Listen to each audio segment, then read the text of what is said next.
A desolate scene unfolds in the aftermath of fierce devastation. Beneath a mystical indigo sky, shattered buildings loom. On the cracked ground, a lone silver-white car sits abandoned, its tires misaligned, doors dented and ajar, revealing an urgent warning crackling from a staticky radio. Belto-class monsters have appeared at Sediment intersection. The response team includes second-rank awakened, Kim Sang-gu. The car shakes violently as the warning persists. Outside, Zankaku roars, a pack of 6 or 7 massive creatures with mottled green-white skin and beaks bristling with sharp teeth charge forward. At the other end, a small figure wielding a spear dashes toward them, cloak billowing in the wind. Sangha closes in. Up close, the towering, long-necked beasts seem even more terrifying. They crane their necks, exposing bloated bellies. Suddenly, a frenzied Belto roars, as if sensing danger. Kim Sangha sweeps his spear, slicing through the air and cutting into the Belto pack. He clicks his tongue.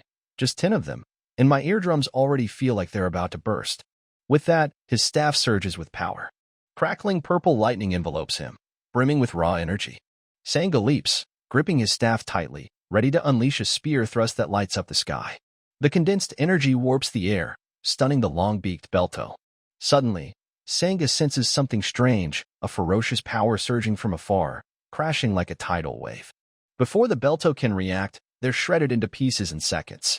His spear, flashing with purple lightning, pulses with unrelenting force. Sangha freezes, watching the Belto fall. It happens so fast he can only blurt, "What the hell?" The creatures' heads are severed cleanly, swiftly, before Sangha and his teammates' eyes. His teammate gasps in awe, "Captain, you're incredible!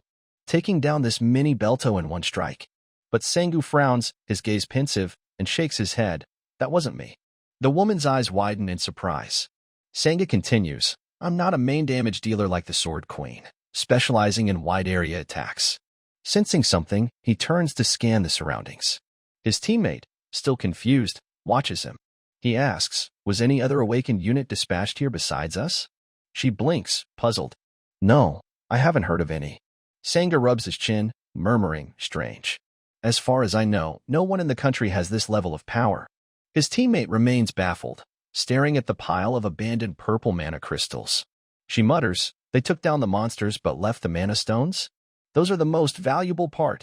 Sangha, equally perplexed, says, "What the hell is going on here?" He kneels, analyzing silently. The clean cuts on the Belto suggest an awakened's handiwork, someone at least rank 4, maybe even 5, who vanished without a trace. What's their goal? Sangha scans the area, deciding, for now, collect the mana stones and contact HQ to send a cleanup team. His teammate nods, "Yes, Captain." Then, his gaze catches something, a pristine eatery amidst the ruins. He muses, an eatery called. Eatery. Approaching, he looks up, thinking, if that weirdo who carved out the Belto's breast meat slipped up, it might have landed around here. He chuckles, lucky owner. Shrugging, Sangha stretches, "Let's go. I'm in the mood for a drink."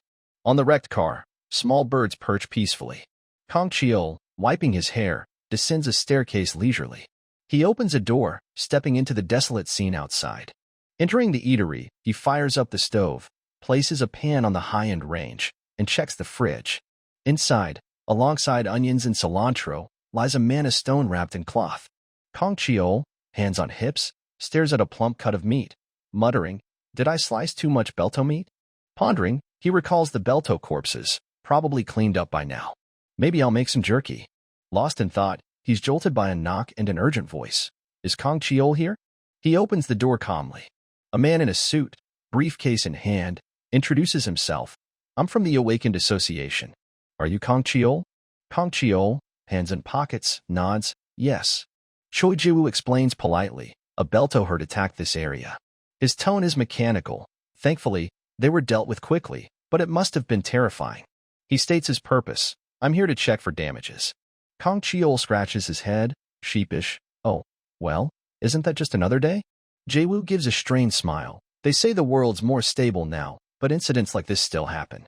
Luckily, there are barely any residents here, so damage was minimal." As he speaks, a savory aroma catches Jaewoo's attention. He sniffs. "What's that smell?" Ignoring Kong Cheol's bored stance, he adds, "Well, it is an eatery." Jaewoo, embarrassed, asks, "If you're open, can I get breakfast? I've been running around all morning, haven't eaten." Kang Cheol smiles faintly, sure. Inside, Jaewoo marvels at the cozy, spotless interior, sparkling clean. It's like an eatery from pre-Portal movies. Not finding what he needs, he hesitates. I don't see a menu. Can I have one? From the kitchen, Kang Cheol replies calmly, we don't have a menu. We cook based on daily ingredients. Jaewoo sits, watching Kang Cheol tie an apron, and asks, any specials today? Without turning, Kang Cheol says, could be. Glancing back with a grin, he adds, today's special, Belto steak. Jaewoo freezes for 5 seconds, repeating, Belto? He recalls the towering Belto facing Sangyo. His tone brightens, good thing Master Sangha handled them. They headed straight for the market. As Kang Cheol pours fresh milk into the pan, he says, yeah, that's how I got this fresh Belto meat. They're ferocious, but the meat's divine. Jaewoo, hesitant, asks, Belto meat. Kang Cheol encourages, try the steak. Jaewoo says, sounds intriguing, but internally panics, checking his wallet under the table, thinking, steak? I thought this was a cheap diner. Hope I have enough cash. Unaware of Jaewoo's worries, Kang Cheol seasons the meat, his mind wandering. 30 years ago, he awoke in another world filled with dragons and alien monsters. He recalls facing a blood-red dragon, battling for survival in armor with just a sword. Memories flood back, defeating the Demon King in his grand hall, returning to Earth in a blaze of light, only to witness monsters and dragons pouring through a space-time rift. The soul he knew was gone. Sprinkling pepper and soy sauce onto the sizzling steak, Kang Cheol reflects. For 30 years in that other world, he fought the Demon King and mastered every monster's weakness.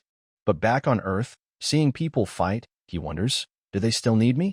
Plating the steak with mushrooms and greens, he concludes, humans here protect this world in their own way. Drizzling sauce, he admires his work. This is the era now. The Belto steak, juicy and smothered in curry sauce, is served. Kang Cheol says, try it. Jaewoo, drooling, thinks, I just wanted a quick bite, but this looks amazing. Taking a bite, the rich sauce explodes on his tongue. Eyes wide, he exclaims, so juicy. He muses, those Belto tormented me all morning, and now they're soothing my nerves. Devouring it, he mutters, no time for overthinking. Kang Cheol smirks. Jaewoo, sauce around his mouth, eats ravenously, thinking, worth every penny. Finishing, he holds out his plate, eyes gleaming, another Belto steak, please. Kang Cheol pauses, then says, all right. He thinks, I hunted that for myself, but there goes the second serving. Jaewoo sighs, satisfied, so good. Can I have the bill? Kang Cheol replies, first-time customers eat free. Jaewoo jumps up, no way. That was phenomenal. Scratching his head, he insists, this meal erased my stress. I'll be back, so let me pay. Kang Cheol chuckles, fine, $10. Jaewoo places a $10 bill by the plate, grinning. Thanks for the meal. Oddly, Kang Cheol feels puzzled. Jaewoo cautions, stay safe. It's tough for non-awakened like us. Like a worried mother, he adds, if monsters show up, evacuate fast. Handing over his business card, he says, things are better than years ago when this was a wasteland, but it's still dangerous. Kang Cheol stares at the card, barely listening as Jaewoo continues, call me if anything happens. Thanks again. After Jaewoo leaves, Kang Cheol mutters, tough times for the non-awakened.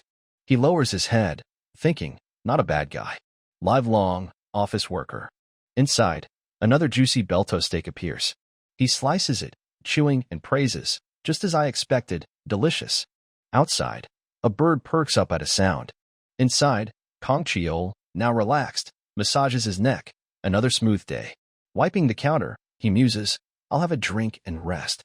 Spotting oversized, scaly eggs, he wonders, should I whip up something with those Belto eggs? Pondering, he's interrupted by the door slamming open. A hooded figure in long pants stands at the threshold, scowling. There you are. Before Kang Cheol can react, the youth snaps, I'm here to take back what's mine. A few hours earlier, at Setiman's bustling traditional market, Kang Cheol weaves through the lively morning crowd, a basket slung over his shoulder. The sky is clear, and vendors' calls ring out. Herbs brewed with cooked Belto. We're buying mana crystals at top prices. Kang Cheol, one hand in his pocket, strolls leisurely. He muses that since monsters appeared, animal hides and fresh vegetables became their food, making basic ingredients scarce. Humans had no choice but to use monsters as a food source, though many were reluctant. He wonders, is it because it tastes better than expected, or because it's so much cheaper? His mind conjures images of delicious, meticulously prepared dishes. Artificial farming now supplies enough meat and vegetables, marinated cuts, pastries, even exotic recipes. Yet, monster ingredients remain popular. Kang Cheol notices a stall selling monster eggs, its owner cheerfully haggling. The Sediman monster market has grown significantly. The stall owner, patting a massive purple egg, tells a customer, "These monster eggs just arrived in bulk. Take a look." As Kang Cheol approaches, the owner says, "I'm not sure about these." The awakened association check them, but monster eggs look so alike. I can't tell them apart. Kang Cheol activates Insight, an artifact from Canis, the silver dragon ruling the northern mountains of the empire. This artifact reveals the true nature of objects. With Insight active, each egg displays details, item name, rank, mostly rank 4, and specific descriptions. He stole this artifact while capturing the Demon King, and it's one of his most used relics. He silently reads the egg names, Belto, Shisratops. Thanks to Insight, he can discern a target's strength, tendencies, and even detect lies. However, he avoids using it on people whenever possible. Deciding, he says, "I'll take all of these." He gathers the large eggs. The stall owner beams, "You're buying a lot." But Kang Cheol's mind lingers on Insight. Knowing the truth only brings regret. Among the eggs, one icy green egg shows no information. Kang Cheol's eyes narrow. "Huh? No data on that one?" He points at that egg too. The owner nods, "Sure." Back home, Kang Cheol cracks an egg into a sizzling pan, thinking, eating's a waste of time on the battlefield. He once saw a good meal as a luxury. Pouring milk into the pan, he reflects that only delicious things remain. The result? A fluffy pile of Belto scrambled eggs drizzled with sauce alongside 2 sandwiches. The main ingredients are Belto eggs and curry milk. The dish evokes past memories. They say food and scents are powerful triggers for recalling places. He remembers sitting with comrades under a dense forest canopy, sunlight dazzling. Someone once asked, "It's creamy because of the curry milk, right?" He replied, "Not sure." He recalls eating this with teammates on the battlefield. Chewing a sandwich, he praises, "Belto eggs are rich, blending perfectly with curry milk. So flavorful. I love its softness." Eating alone, he thinks, delicious. Closing my eyes brings those memories back. Finishing, he gazes at the gentle sunset streaming through the large window, a flicker of nostalgia in his eyes. He muses, "The faces I miss. Now, I'm starting to miss those I can't see anymore. Am I really getting old?" Snapping out of it, he remembers the odd icy green egg. Glancing at it in the basket, he mutters, "That egg couldn't be scanned by Insight, right?" He knows a dragon's artifact forms naturally at birth, absorbing its power, creating immense pressure on surrounding creatures but unusable on fellow dragons. Approaching, he lightly touches the egg, thinking, "Could this be a dragon egg? I never expected to buy one at a market." Holding it gently, he wonders, what would it taste like? How should I cook it? Just then, the restaurant door swings open. A tall, lanky figure stands at the threshold. Kang Cheol turns. The young man glances around, asking, "Is this the restaurant?" Dressed in a simple hoodie, hair tied in a small bun, he clenches his fist defensively, growling, "I'm here for my stuff." Spotting the egg in Kang Cheol's hands, he points, "There it is." Kang Cheol silently activates Insight but gleans nothing about the stranger. Suspecting he's after the egg, Kang Cheol asks bluntly, "Are you a dragon?" The red-haired youth freezes, his reaction confirming Kang Cheol's guess. Kang Cheol strokes his chin, "Didn't expect dragons in this world. I had a hunch." Khan, radiating heat like a blazing fire, mutters, "How?" Wary, he releases his power, growling, "How do you know my identity?" Flames swirl around him, eyes glowing red. But Kang Cheol remains unfazed, arms crossed as if watching a show, teasing, "All fired up already?" This only enrages Khan further. He snaps, "Answer me, human." Kang Cheol calmly says, "I'm not here to fight. I have an artifact called Insight. Dragon info is the only thing I can't see." This infuriates Khan more. "Insight? A dragon artifact in your hands?" Kang Cheol leans casually on the counter. "You know Insight? That makes this easier." Facing Kang Cheol's unnerving calm, Khan, fuming, thinks, "This guy's no ordinary restaurateur. How's he so composed before a dragon?" Ignoring Khan's battle-ready stance, Kang Cheol says, "Take it. I'm glad its owner came. Just clean up before you go." Khan, unyielding, snaps, "A puny human dares speak to me like that?" Noticing a sharp knife on the kitchen rack, he stammers, "Are those dragon scales a weapon?" Kang Cheol nods. "It's a knife, but it could be a weapon. I use it in the kitchen." Khan then smells dragon bone from a pristine cutting board. Kang Cheol's confirmation, dragon bone fuels Khan's rage. His red scales flare. Dragon bones and scales are priceless, yet he uses them as kitchen tools? Did he kill my kind for this? Khan grits his teeth. "I can't forgive you." His anger peaking, Khan unleashes his power. Amid swirling flames, he roars, "Die, human pest." Kang Cheol sighs. "Huh?" Annoyed, he mutters, "Cleaning's a pain, and you're making a mess?" An emerald energy orb hurls toward him. Unfazed, Kang Cheol exhales, as expected. His hand reaches out, saying, "Dragon." The orb is drawn to him like a magnet. Dark energy radiates from him, his left eye glowing. He continues, "While holding this pan without smashing you." The pan smacks the orb, dispersing its energy, leaving Khan stunned, his initial fury fading. Khan gapes. "What?" Kang Cheol, pan in hand, charges, eyes flashing, saying, "Don't expect mercy."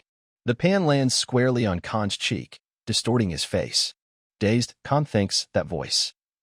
I've heard it before. Memories flood back. Kang Cheol, in armor with a sword at his hip, declared, "I'm here for the Demon King. No time for nonsense, so let's cut to it." Hoisting a massive sword onto his shoulder, he demanded, "Hand over the artifact. You don't use it, so let me. Refuse, and I'll beat you, and take it." Before him stood a majestic red-scaled dragon, towering dozens of times larger than a human, perched in an arena. Beside it was a smaller, juvenile red dragon. The father dragon, enraged by Kang Cheol's audacity, growled, "What's this mad human blabbering about?" Its deadly red eyes glared.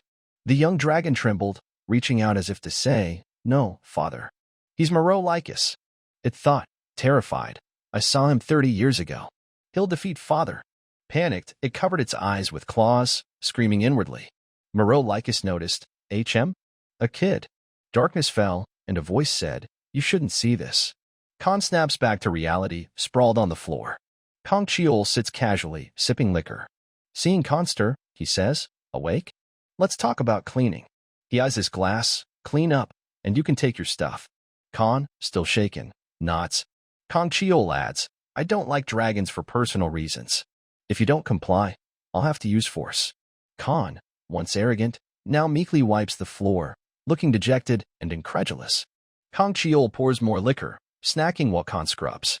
He remarks, "You're not local, since you know insight." Khan replies, "I was born on the Ispan continent. Recently, I fell into this world through a dimensional rift." Kang Cheol, hand on chin, eyes the odd egg, Ispan's link to this world.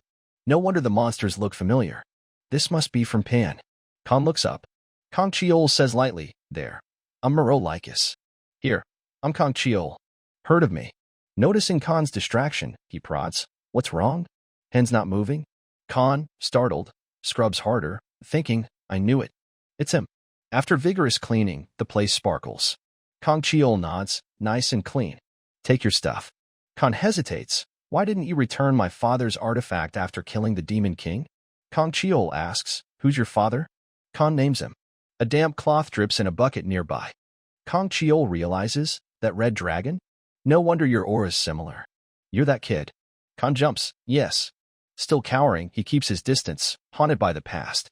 His trembling amuses Kang Cheol, who laughs, "Come here. I won't hit you. I quit beating dragons 30 years ago." Khan retorts, "Liar. I don't know human ages, but you haven't aged much. And you just hit me." Kang Cheol asks, "How old are you?"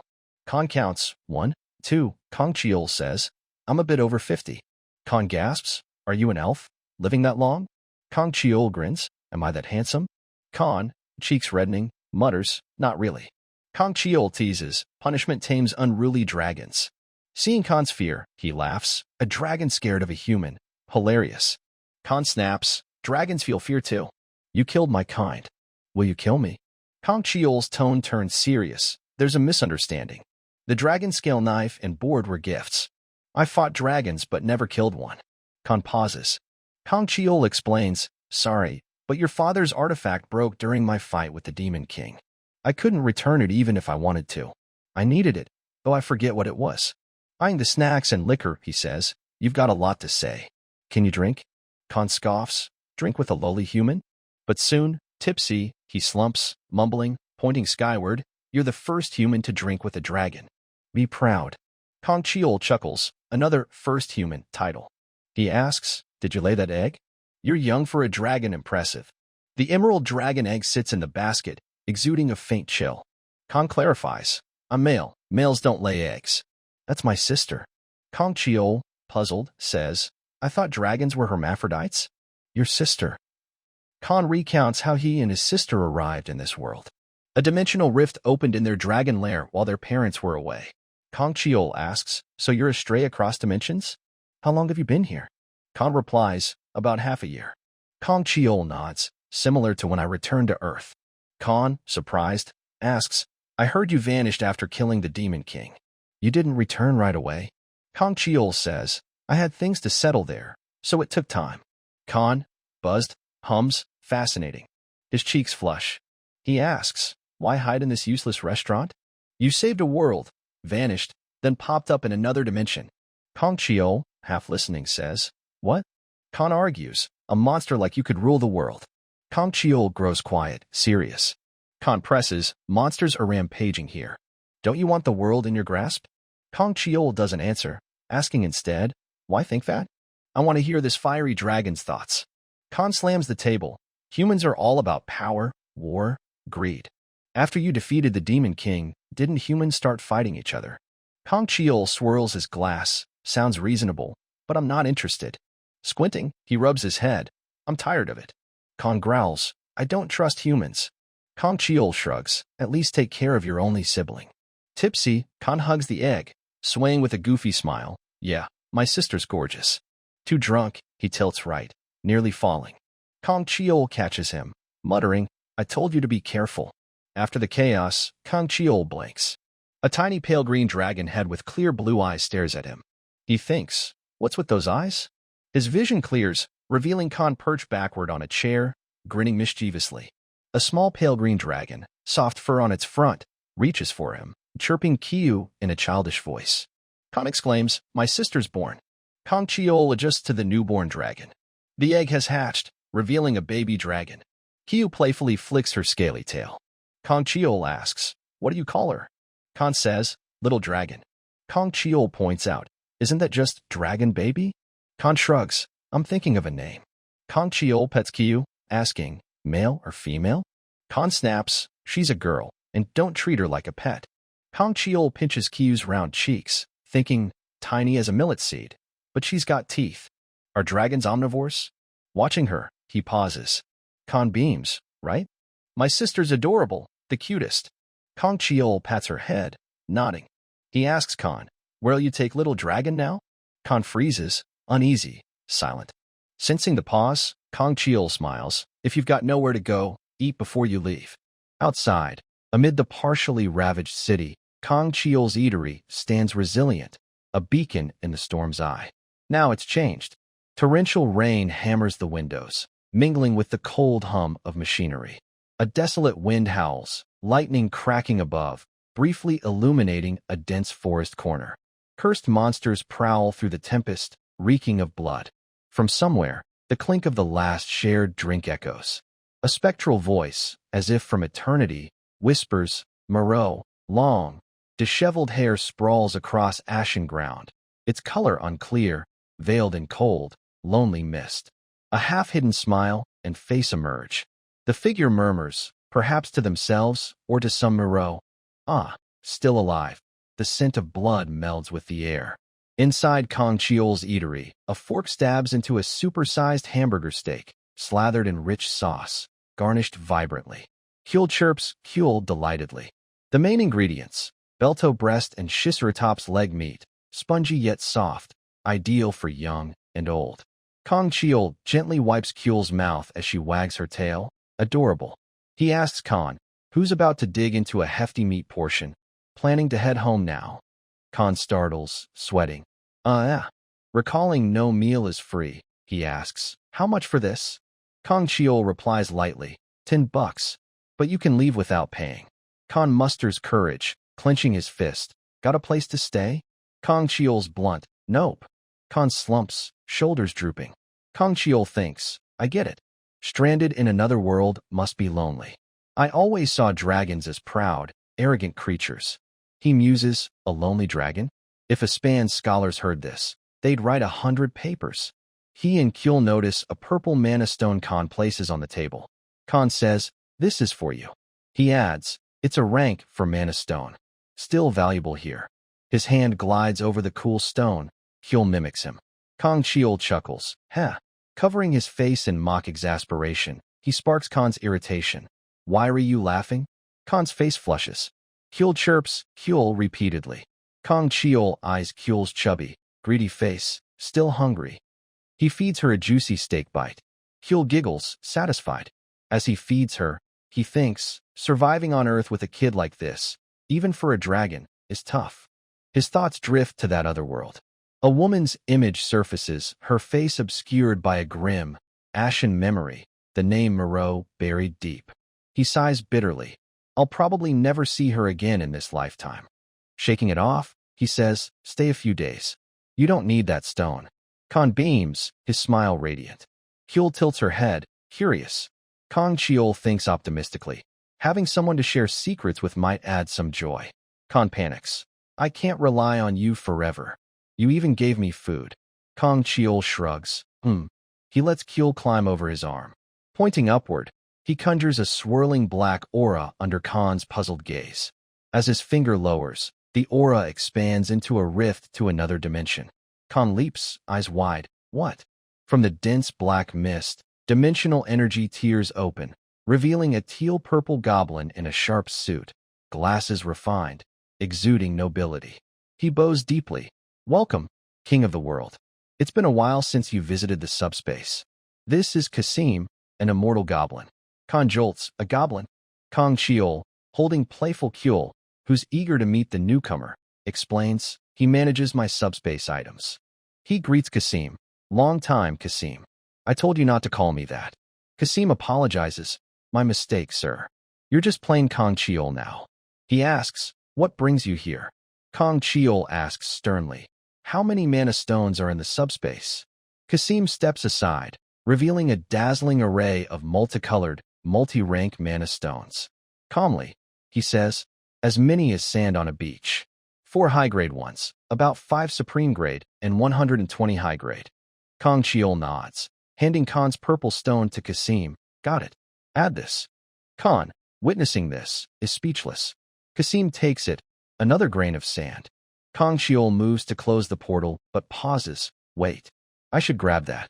Kasim complies. "Here, sir." They exchange items. Khan, stunned, mutters, "Supreme grade is rank 1 here. Mana stones treated like sand." Kasim nods. "Quite so." He retreats, the portal closing. Kasim bows, hand on chest. "Until next time, king of the world." Correcting himself, "No, plain Kang Chiol." Kang Chiol's face darkens, a hint of past authority surfacing. Kasim vanishes. Kang Chiol stands, facing Khan and Kyul's dumbfounded stares. He says, "Now, I need your help with something." Outside, white clouds drift, morning sun and breeze rustling leaves. On the eatery's balcony, Kyul naps on a small cushion, her green scales glinting. A second later, peace shatters. Whether due to Kyul's deep sleep or soundproof windows, she doesn't stir as a fiery explosion lands on the rooftop. Khan, sulking with a bump on his head, faces Kang Chiol, clearly reprimanded for reckless fire spitting. Kang Chiol says firmly, "I told you. Uncontrolled flames burn everything." Imprecisely. One hand on his hip, Kang Chiol raises a gleaming, intricately engraved sword, skewering a large tenderloin. Khan sighs, "Got it." Kang Chiol lifts the sword. Again start. Khan breathes dragon fire, adjusting to cook the meat evenly. The Idaho breath steak is born. Idaho tenderloin, medium rare, fat melting, dripping onto the blade, releasing an irresistible aroma. Kang Chiol nods. "That's it." He carefully slides the meat off, wrapping it in paper. Khan, curious, asks, "That thin sword from your subspace. It's not ordinary, right?" Kang Chiol shrugs. "Probably not." He tries recalling. "What's it called?" "Rickafel's Edge, I think." A dwarf artisan, Rickafel's masterpiece, hailed as a divine weapon, unmatched. Khan's awestruck. They head downstairs. Khan, hands in pockets, asks, "Why use priceless artifacts for pointless cooking? A weapon like that isn't for this." Kong Cheol, carrying meat and sword, replies, "Isn't using them better than hoarding like a dragon, never touching them?" Khan nods, "Fair point." Kong Cheol glances at Khan's childish, innocent demeanor, thinking, honestly, he's not very dragon-like. A voice interrupts, "Hello, boss." They turn. Choi Jae-woo appears, smiling, eyes squinting, saluting, just passing by on patrol. Kong Cheol treats him to a feast. Dirty dishes pile in the sink, including the sword used for skewering. Choi Jae-woo, chewing, hums, "Smells amazing today too." Kong Cheol and Jae-woo chat. Jae-woo, noticing Khan washing dishes in pink gloves, asks, "Hired a new guy?" Kong Cheol mumbles, "Sort of." Khan flinches. Jae-woo grows serious. More importantly, a new dungeon appeared in the underground tunnel between Sinchon and Sediman. It's steeped in magic, hiding an endless light source. He adds, "Sediman's recruiting awakened for it." Kong Cheol's hand tightens on the armrest. "Is that so?" he murmurs, thinking, "A forming dungeon?" He envisions a dungeon cloaked in dark magic, its carved gates pulsing with spiritual energy. It acts as a portal, summoning creatures from other dimensions where rifts form. He reflects, connecting it to his and Khan's arrivals. He asks, "Any info on difficulty?" Jae-woo answers clearly, "Estimated rank 5. He elaborates, Sediman sending Kim Sang-gu and Zenkaku. In Sinchon, Cheon leads a team. Sediman's guarded by a spear master, Sinchon by an ice sorceress. The name, Cheon, feels unfamiliar, but Kong Cheol doesn't pry. Jae-woo lowers his head, somber. They're forming a reserve team, so the plaza's packed with job seekers. After a pause, he adds, "It breaks my heart every time. So many awaken now. Only the best get picked." His hands clasp, voice sincere, like an old labor site. "Most probably have families. Sometimes, I'm glad I'm not awakened, with a stable job."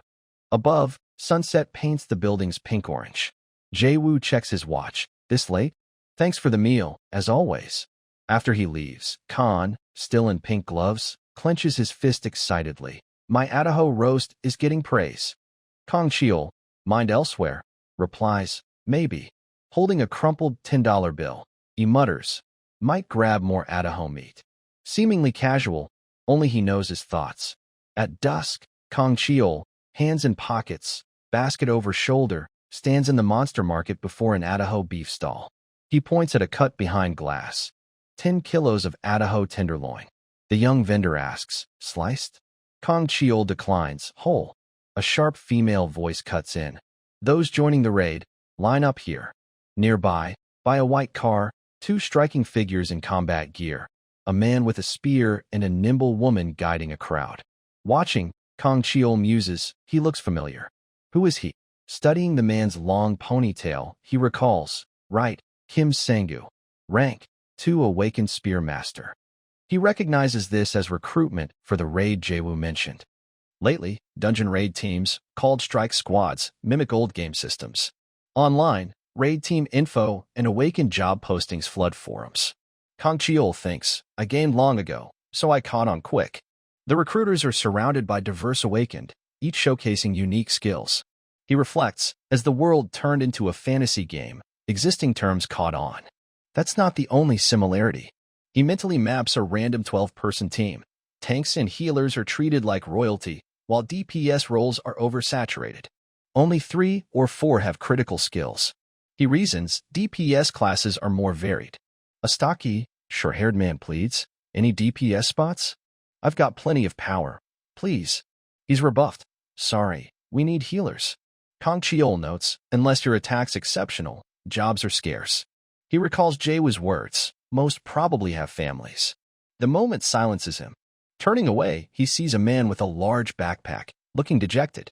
Kong Cheol pockets his hands, head lowered, thinking, Jae was a good guy. I just wish he'd care for himself more. Footsteps echo. The rejected man pulls out an empty wallet, sighing, his negativity palpable. Back at the eatery, Kong Cheol sets his basket down, scanning the place. Khan? No response. He got here first? Kitchen spotless. Tilting his head, he hears a sound. A hesitant male voice at the door. The tall man from the market asks, still open? Kang Cheol welcomes him, offering water. The man, Kim Manhwa, thanks him but seems uneasy. Thanks. Kang Cheol dons an apron, starting to cook. Manhwa asks, got ramen? Sorry if you don't.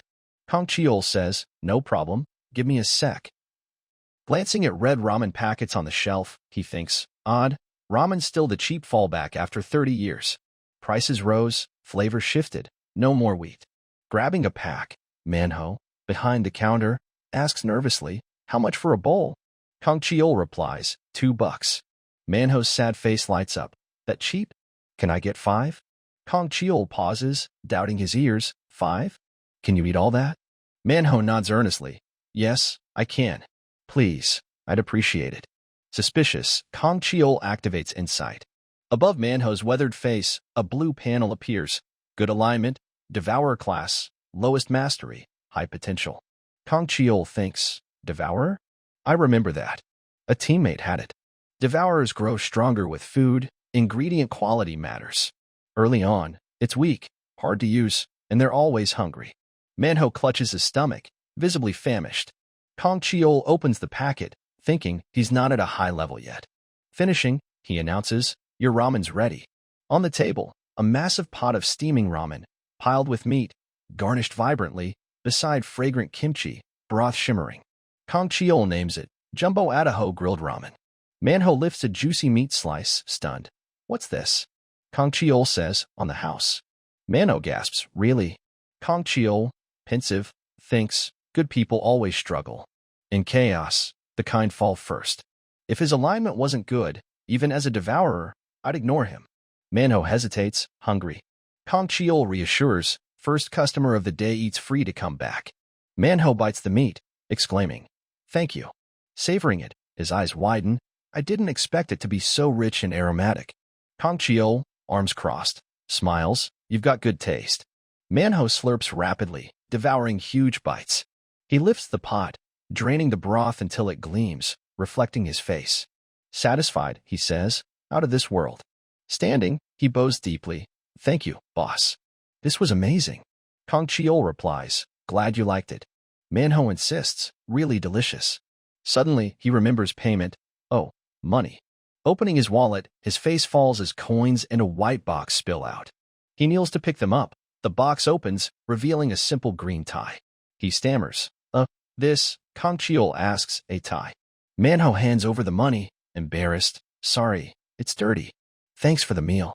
Kang Cheol glances at the bills. No problem. Outside, Manhwa scratches his head, holding the tie box, posture slouched but relieved. I'll be back. Kang Cheol, in a long black apron, watches silently, analyzing, dusty clothes, brand new tie. Khan appears, rubbing sleepy eyes, hair a mess. Huh? When'd you get back? Kang Cheol, lost in thought, muses, trying to impress someone. I recall a man living a hard life in chaos, but I forgot the rest. Khan marvels at the spotless pot. Wow, no need to wash this. Later, Kang Cheol spots Manhwa on the street, tie box in hand, looking forlorn. His gaze fixes ahead. Before him looms a dungeon teeming with monsters, majestic and eerie, concealing a space-time rift, dark energy swirling. And perhaps, that's when the gate explodes. A mystical gate opens in the sky, shimmering with green light, enveloped in swirling purple-black mist. Below, a bustling city hums. A man guarding a barricade stops Kim Manhwa. It's dangerous. Step back. Kim Manhwa grips the barrier, pleading, I'm an awakened. Got any work for me? The white-haired guard asks, what's your rank? Kim Manhwa explains, I work in food-related skills. I don't have special abilities, but my strength. Before he finishes, the guard scoffs, this dungeon's not for average awakened. Even our team came back injured. That gate's that dangerous. He advises, you'd better evacuate to safety. Mijin, healing an injured person with magic, spots Kim Manhwa. He shouts, Mijin. She looks up, shocked, Dad. He pushes past the barricade, rushing to her, calling, Mijin. His sudden move catches the guard off guard. Kim Manhwa demands, what are you doing in a dangerous place like this? What about school? Mijin lowers her head. They said there were many injured, so the school sent most awakened students to help. Angrily, she snaps, Dad. Why are you here? I'll handle this. Get out. Kim Manhwa, hurt, says, I'm worried sick, you know? Mijin snaps back. Worried? You said your only skill is eating. You eat, work, never come home. You think risking yourself among the injured is worth it? She pushes him. I said I need money, so I'm earning a scholarship. You barging in makes me look pathetic. Shooing him, she says, go evacuate. A box falls from Kim Manho's coat. Mijin gasps, a tie? She scolds, ignoring his expression. Dad, you don't even have a proper weapon. Footsteps emerge from the portal. Kim Sanga steps out, whispering to a red-haired woman. She announces joyfully, the dungeon raid's complete. Great work, everyone. A voice calls, healers, gather here to treat the wounded. Mijin rushes back, yes. Leaving her father standing alone, without a goodbye. Kim Manho stands silently, overhearing. Thanks for your efforts. In this world, awakened abilities have 5 mastery stages. In Korea, a place called Code Academy trains awakened, replacing traditional schools. After mastering the first class, one can choose a second based on environment and will. Dual class mastery earns rank, 1 or higher recognition from the Awakened Association, a rare feat. Those with useless abilities or slow growth naturally seek peace in fitting roles. Kong Cheol muses, 6th class. In the final battle, I mastered my 6th. He thinks, no signs of a new class, so this is my limit. Khan rushes in, shouting, Moreau. Kong Cheol corrects, Kong Cheol. Khan continues, right? Kang Cheol. Something big happened. Holding Kyul, he boasts. Kyul spoke while chewing jerky. Kong Cheol asks, Kyul means orange in Korean? Khan clarifies, it's her name. Anyway, not important. Look, her ears are pretty tough. Switching to a sweet tone, he coos, Kyul, say Baba, sweetie. Kyul chirps, Kyul. Adorably, she beams, Baba ba. Kong Cheol covers his mouth, stunned, she talked. Kyul waves her arms, babbling, Baba ba. Kong Cheol hesitates. But that name's so Korean, isn't it? Khan says, she named herself Kyul. She was born here, after all. Khan pets Kyul as she boldly chants Baba. Khan brags, hear that? This dragon calls me Baba.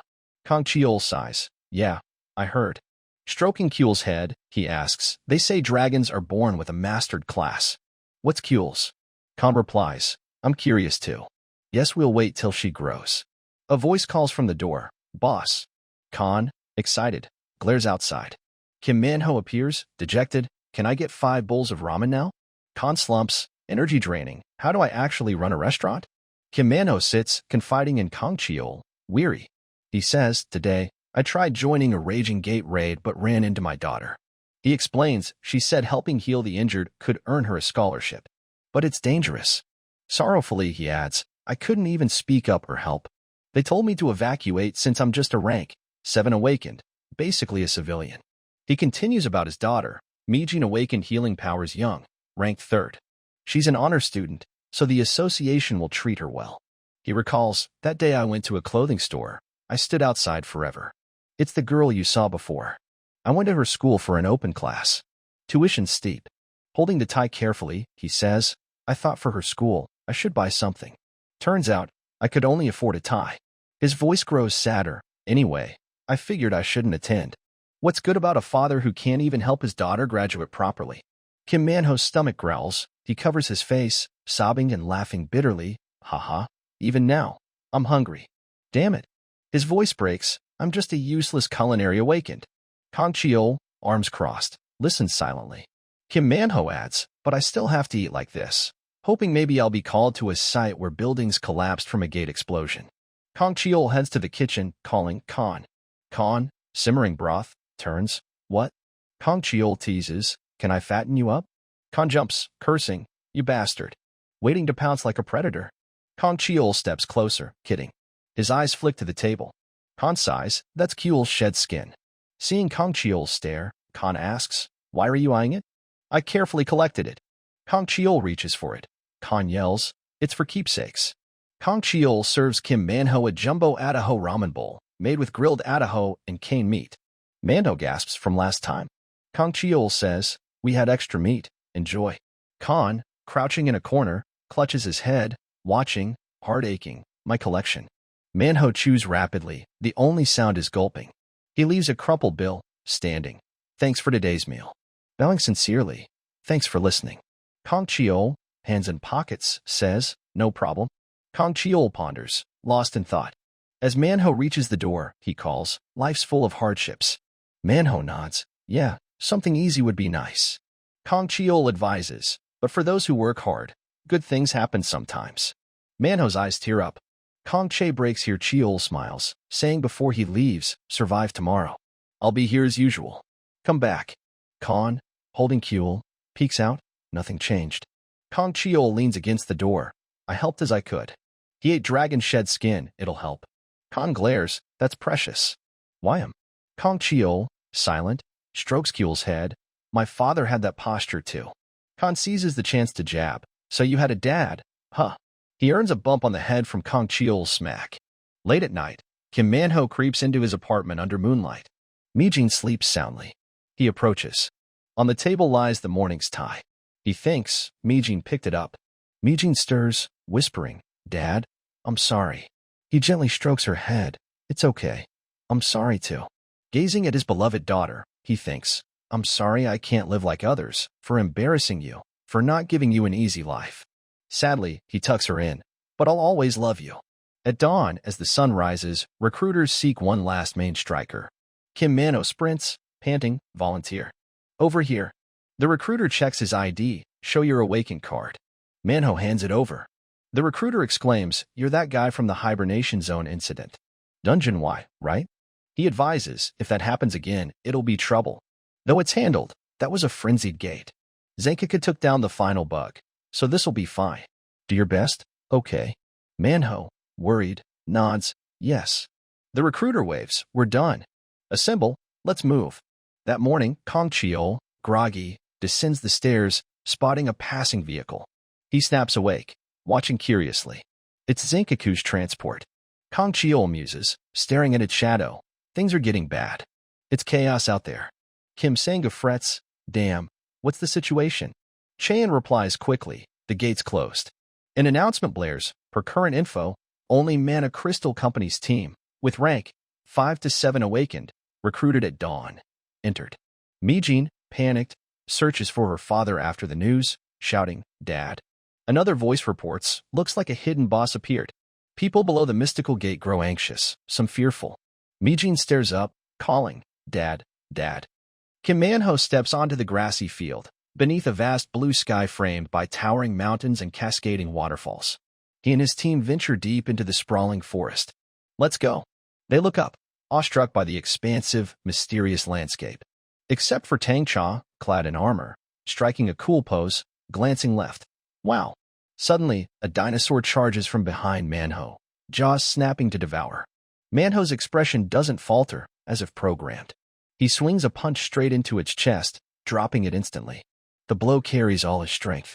At his feet, the forest's unluckiest dinosaur lies defeated. Staring at his hands, he feels a surge of energy. Feels light. I should be starving by now, but I'm fine.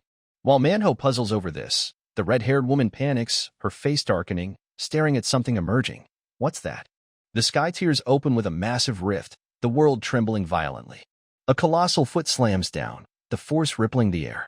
A gigantic, terrifying dinosaur, its mouth bristling with razor-sharp teeth capable of swallowing an adult in 2 bites, looms over them, hundreds of times larger than the 3.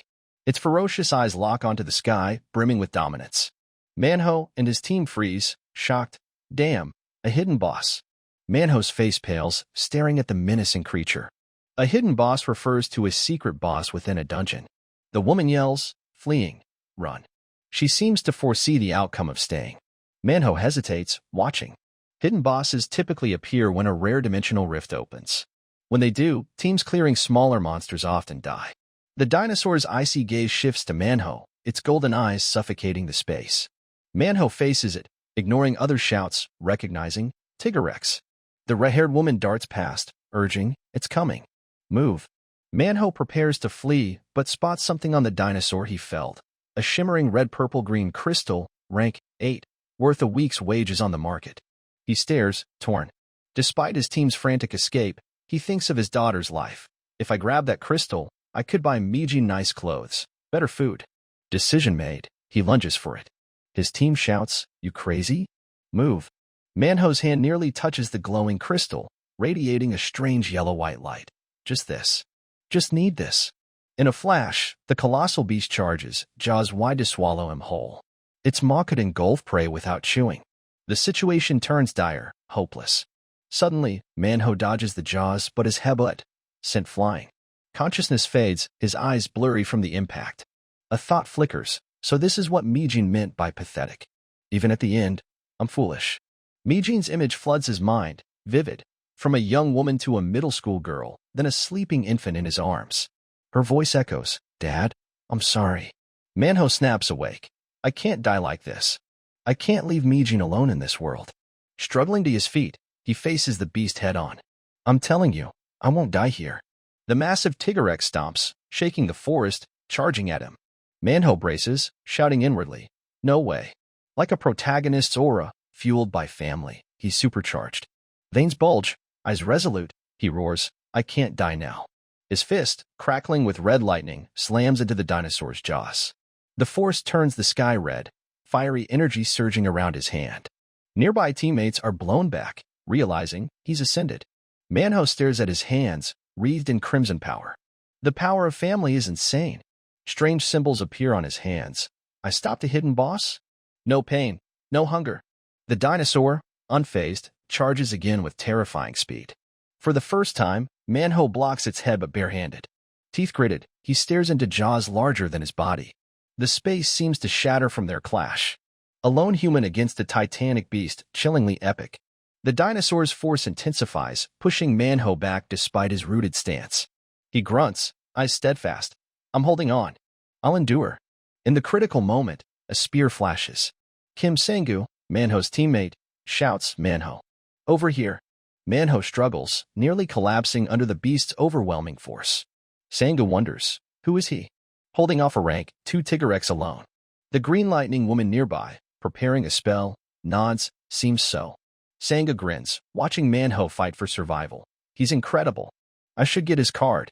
Manhwa's face strains, the opponent too formidable. Behind him, the ground is littered with shattered rocks. The system displays good alignment, Shikshin class, mid-level mastery, high potential. Sang-gu engages the beast, relieving Manhwa. He lands on the massive green dinosaur's back. It turns, eyes wild. Above, Kang Cheol observes, cloaked in purple light, likely a stealth ability. Shikshin absorbs and reflects attacks, often mistaken for DPS but actually tank-oriented. A unique DPS style. Arms crossed, he gazes down pensively. By Korea's awakened standards, it's solid, at least rank 3. Not everyone understands it. Below, Sang-gu finishes the beast, supporting Manhwa. They smile, relieved. It's over. Time to head back. The scene shifts. Kyul yawns adorably, radiating sunshine. Behind, Kang Cheol cooks a breakfast-lunch-dinner hybrid. Kyul sits by a radio broadcasting Setiman's third raid team. Breaking news. The hidden dungeon boss Tigrex was defeated. Surprisingly, Kim Manhwa, a rank 7 awakened, played the biggest role. It continues, while single-handedly withstanding the boss's ultimate move, he ascended to rank 3 Shikshin, becoming the raid's key contributor. Kyul places a paw on a newspaper headlining Manhwa. Rank 7 awakened, the savior. The radio adds they nearly faced heavy losses due to the hidden boss, but thanks to Kim Manhwa's efforts. The Awakened Association admits a rank misjudgment, promising quick correction and a hefty reward. Kang Cheol lifts Kyul after finishing the meal. Reading the paper? You've gained weight. Ignoring his jab, Kyul flails in his arms. Baba, Baba. Her big blue eyes lock onto him. Kang Cheol sighs. I'm not your dad. Kyul's cute papa calls render him helpless. The radio shifts. Onto the next story. Kang Cheol perks up at news of a thief. Due to a recent petty thief plaguing Setiman, merchants are troubled. Citizens, stay vigilant. He sits by the radio, pensive. Kyul fumbles on the floor. He thinks, a thief obsessed with shiny things and food? Kyul holds a cup, approaching Papa, offering it with sparkling eyes, chirping, Wombo Wombo. Kang Cheol says gently, you want me to drink? As he raises it, Khan, rushing from the bathroom, stops him frantically. Kang Cheol's odd pose draws curious looks. Khan, face dark with fury, exudes menace. Don't drink that. Kang Cheol's puzzled. Khan explains, it's full of germs. Kang Cheol grunts, Khan continues, today, Kyul learned about wells from a comic. Wells are where people get drinking water. Kong Cheol's face darkens, right? Into a kid, a toilet looks like a well. Choiju exclaims, wow. His face tomato red, likely from something delicious, chopsticks in hand. Boss, this karduji is amazing. New batch. A plate of red morsels, unclear if meat or some root, looks appetizing. The system shows 3 question marks by the dish's name. Kong Cheol replies, got good ingredients from Shinshin recently. As they talk, Manho's voice interrupts. Hey, boss. He enters with Kim Sang-gyu. Kong Cheol greets, welcome. Sang-gyu's surprised seeing Kong Cheol. Manhwa introduces, this is Captain Kim Sang-gyu. Sang-gyu says, heard a lot about you. Kong Cheol thinks he's surprisingly polite. Jiwoo stands, joining in, Lancer Mage, hello. Manhwa recognizes, right, the awakened association. Sang-gyu's face pales, near panic. Yes, hi. Nice afternoon, if not for the general meeting, it'd be perfect. Jiwoo chuckles, haha. Jaewa's attention shifts to Manho's warm smile. Oh, you're Shikshin, right? Kong Cheol surprised, Shikshin? Manhwa blushes as Jaewoo boasts, this is Shikshin Kim Manhwa, hero of the Shinshin dungeon boss fight. Man, his fame's global. Kong Cheol muses, so here, fame earns a title prefix. Manhwa smiles lightly, all thanks to the boss. Kong Cheol grins, no big deal, was waiting for you. He offers, ramen for 2 today? Sang-gyu sits upright. Manhwa pulls a chair. Yes, 1 for me. Sang-gyu adds, suddenly craving ramen. Same for me. Kong Cheol nods, serving. Here's your ramen. Sang-gyu's stunned by Manhwa's voracious eating. He lifts a bowl bigger than his head, slurping it clean, shocking Sang-gyu. All that at once? You're incredible. Manhwa, blushing, laughs, ho-ho. Sang-gyu says, go ahead, you've got your daughter's school today, right? Manhwa, surprised, nods, yes, I'll head out. Kong Cheol, reading a newspaper, eavesdrops. Sang-gyu adds, no worries, enjoy personal time after work. We're always on call, so rest when you can. Manhwa excuses himself. Seeing their lively chat, Kong Cheol reads on, thinking, they seem to get along well. Suddenly, he notices the silence. Too quiet? Turning, he sees Sang-gyu slumped, asleep, chopsticks in hand, chin propped. His striking, CEO-like face dreams away. A memory flashes, Sang-gyu, furious, grabbing a cloaked man's collar. Are you insane? Nothing better to mess with, so you touch a divine beast. A 9-tailed fox, fiery and noble, exudes dangerous power. Its presence panics the warriors below. The red-haired woman shouts to those far off as the fiery 9-tailed fox scorches the sky. Suddenly, it snaps its sharp jaws, tilts its head back, and roars with menacing force. The flame's intensity surges. Kim Sang-gyu, dozing at the table, mumbles, NGH, he jolts awake, seeing Kong Cheol lounging, engrossed in a newspaper, oblivious to the world. Sang-gyu's voice draws him. God, it's late. Sorry. Kong Cheol, icy and blunt, replies, no big deal, no customers anyway. Want a proper meal? Fresh from a nap and offered food, Sang-gyu should be thrilled, but he declines, I'm good. Don't have a sense of taste anyway. Mid-conversation, Sang-gyu glances at a nearby radio broadcasting. Due to recent rampant thieves, merchants are struggling, muttering, he suddenly asks, got any drinks? At the request, Kong Cheol sets the paper down, standing, drinks, sure, but we've only got soju and beer. Sang-gyu, pushing his luck, says, soju? Bring whatever side dish you think's good. Kong Cheol rubs his chin, pondering, with today's market haul, what can I make? Got it. He turns to Sang-gyu, how about sashimi? For some reason, sashimi leaves Sang-gyu blank-faced, staring at Kong Cheol, sashimi. Seeing his confusion, Kong Cheol flashes a sly grin. 3 parts cunning, 7 parts amused. Yup, got top-notch ingredients. With monsters spilling through dimensional rifts, a monster ear has hit the mainland. From nowhere, he pulls a vibrant box.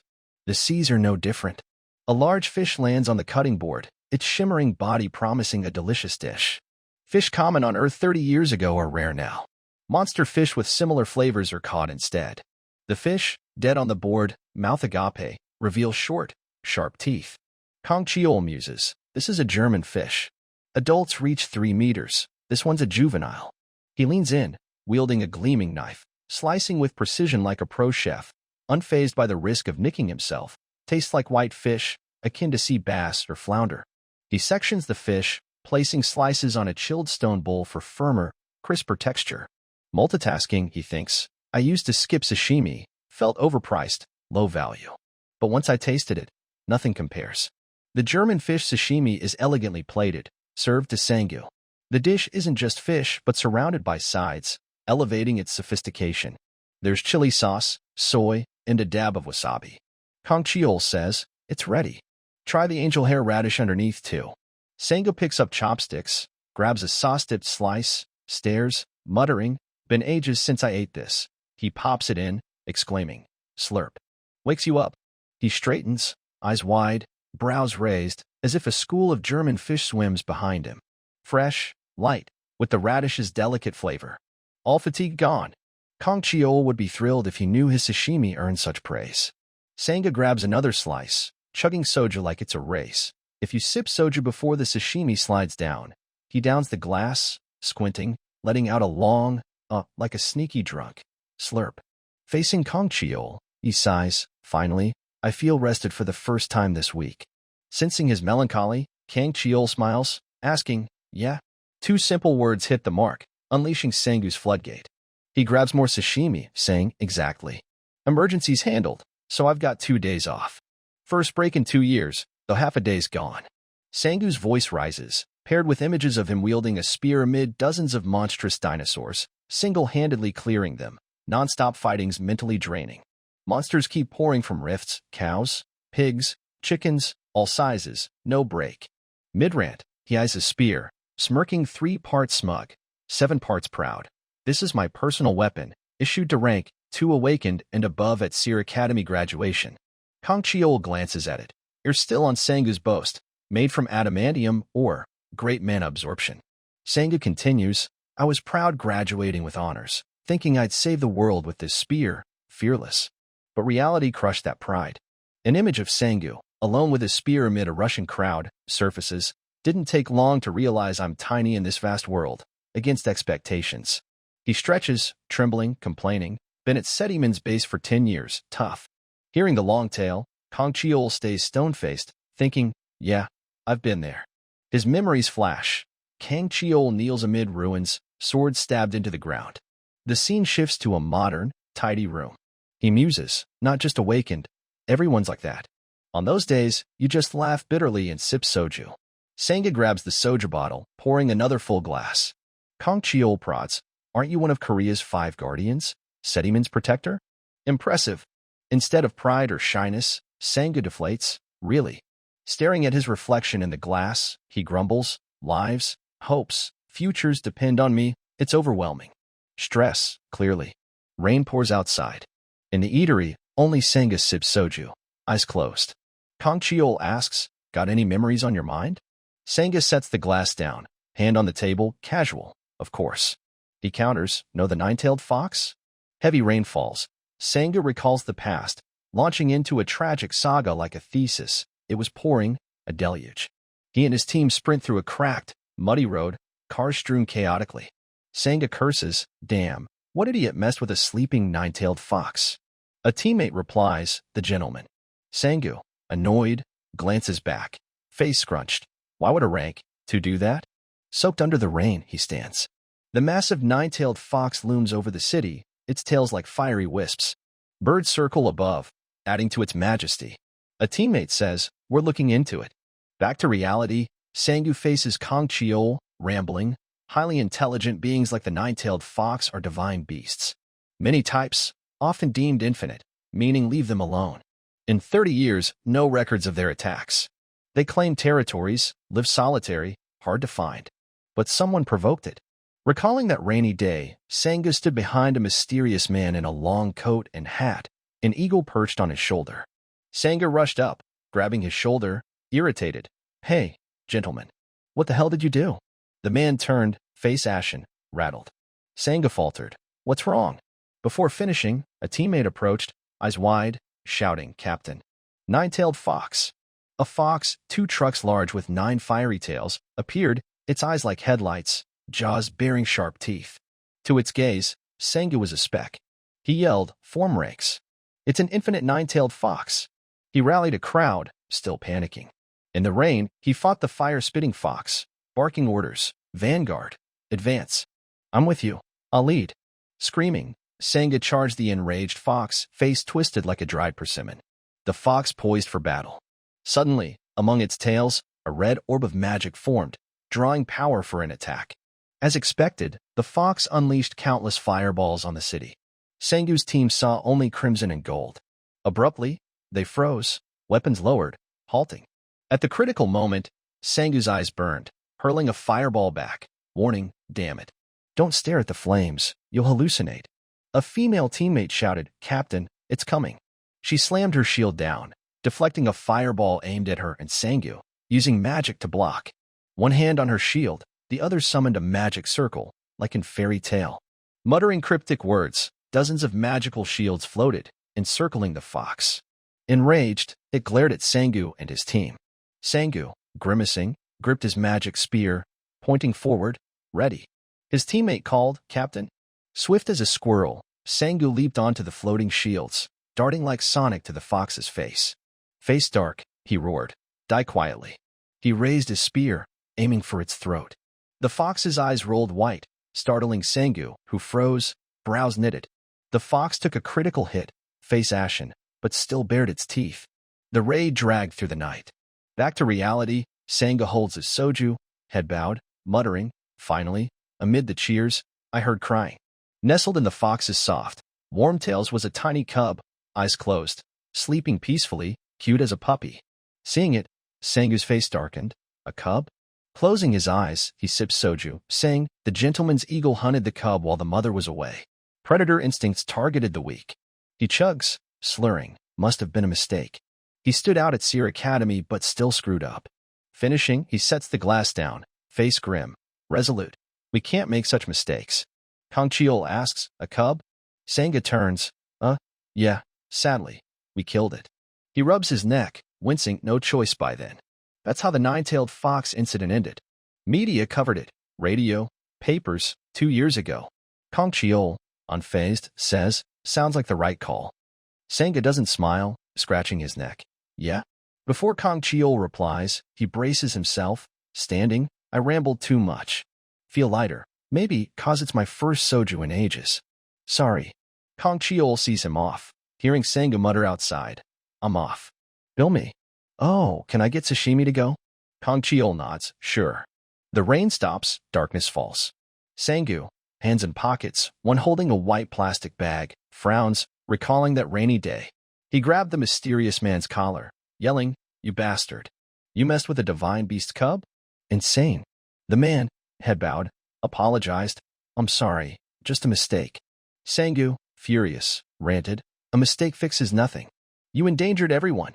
What if this was downtown, a residential area?" Reflecting, Sangu walks the empty street, a hint of loneliness in the night. Kang Cheol, arms crossed, sits dazed in the eatery, staring out the window, thinking, nine-tailed foxes, I met them on the continent. Unlike demon kings and invasive monsters, they're friendly to humans in the east. There's a saying, crossing a mountain guarded by a nine-tailed fox, bow thrice. But an image surfaces, Kang Cheol plunging a sword into a fox, blood splattering. He once rode one, sword buried deep in its body. I killed two, regretted both. That memory lingers.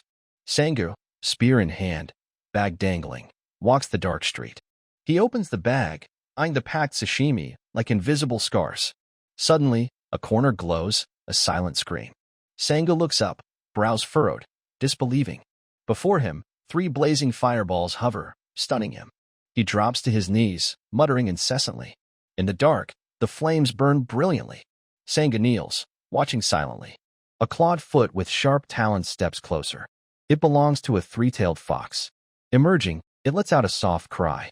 A flicker of pity crosses Kim Sangu's face. He thinks, I can't kill it. Back then, I couldn't either. He recalls the tiny fox, unconscious in the rain, looking pitiful. The fox's eyes gleamed in the dark, delighted by the food he left. Sangu muses, maybe its desperate eyes at death's door stopped me from killing it. Propping his chin, he looks up, sighing wearily. As the fox eagerly munches the food, he mutters, I'm no guardian, not at all. He wonders, how many mana crystals did you steal to grow 3 tails? It's in the news, you know. The fox leaps down from a height, its expression resolute, large eyes serious. Senga lifts it, inspecting closely. Its body emits a strange red aura, eyes fierce, mouth slightly open, revealing tiny sharp fangs. Senga growls, "Listen up." His face tightens, stern and worried. "I can't ignore this anymore. The association's about to act. Leave the city, find a quiet place, live peacefully." Without hesitation, he tosses it away. "Go." Now, Sengu grits his teeth, eyes shut, shouting as the fox yelps. His face softens briefly. Under the night sky, lit only by moonlight, he whispers, "Hurry." The fox scrambles onto high rooftops, but pauses at a sound. It's Kyul, face pressed against a window. Kyul opens it, inviting the fox in. The fox playfully nuzzles Kyul's cheek, but suddenly its eyes widen, freezing, appearing soft and harmless. Kong Cheol enters, seeing the creatures play happily. The fox, hearing him, instinctively hides behind the door. Kong Cheol's eyes narrow, unsurprised. "So it's you." He lifts Kyul, asking the fox gently. "No wonder I sensed fox aura from the hillside. Hungry?" He raises a finger, emitting a purple-black glow of power. "Seems you've found something." Kasim appears, hand on chest, bowing. "Greetings, Sir Kong Cheol. What summons me?" Kong Cheol eyes the fox, saying, "A fox cub, right?" Kasim nods, "Yes." Kong Cheol orders, "Grab any mana crystal from there." Kasim hands over a large one. "Here, sir." Kong Cheol tosses the crystal to the fox. A rank, 1 mana crystal, should help it grow. As the fox's fangs bite into it, the crystal releases potent energy, surging through its body. Kong Cheol opens the door, softly. "Now go." Kyul waves from the room. The fox pauses at a lamppost, looking down from above. A thought crosses its mind. Soft creatures harm no one. Even if you pointed a spear at me, I know you're kind. But we won't meet again, will we? Its eyes glisten, gazing into the distance. Senga lies back, staring at the night sky. The city, no longer vibrant, is quiet and dark. In such a place, a fox's flame would shine brilliantly. He silently urges, "Don't come back." Elsewhere, the fox lets out a few cries to the serene moon. "Live well." Sung Jong-san, Korea's Awakened Association, handles registration, ability verification, civilian damage prevention, recovery, patrols, and more. 5 rank, 2 awakened. Ice Witch Chaein Kim, Spear Knight Kim Sengu, the Gentleman, Sword Queen, and Mage are designated guardians, alongside 3 rank, 1 awakened on special missions. Association President Eugene Su stands by a window, sternly. "Chaein, it's hot." Ice Witch Chaein Kim replies, "Naturally, it's summer. Shall I make some snow?" Jinsu declines. "No, summer should be hot." He asks, "The mandragoras vanished?" Chaein's face darkens. "Yes. Mandragoras, rigid carrot-like plant monsters, burrow underground. When threatened, they release poison, requiring specific antidotes. Even with antidotes, uprooting and killing them triggers a scream that can instantly kill low-rank awakened or civilians. They spread seeds, so extreme caution is needed." She reports, 13 mandragoras disappeared without a trace. "It's odd. Only possible if they vanished themselves." Jinsu laughs. "Since when do carrots grow legs?" Chaein, exasperated by his jest, says, "Otherwise, they melted away." Jinsu replies, "Too hot out, come inside. I'll call Gabby, discuss with her." Chaein asks, "Gabby as in Shadow Cat Gabby?" "She's back." Jinsu nods, "Returned last night, awaiting orders. I'll have her investigate first." Chaein, "Understood, thank you." Scene shifts. Hyul stretches, waking groggily, scampering to Kong Cheol, fast asleep. Sunlight streams in, annoying him as he tosses. Hyul gently pats his head, accidentally waking him. She grins widely. Her stomach growls loudly. Hyul drags a chair twice her size to the fridge, leaps up, and reaches the door. Opening it, she finds a withered carrot-like plant, trembling, resembling an old man's face. Suddenly, it shrieks. Hyul, puzzled, nibbles it, then spits it out, inedible.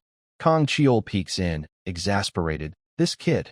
Seeing Hyul sleep soundly, he fumes. When she wakes, she's getting a scolding. Khan wonders, did she eat it all? Kong Cheol lifts Hyul.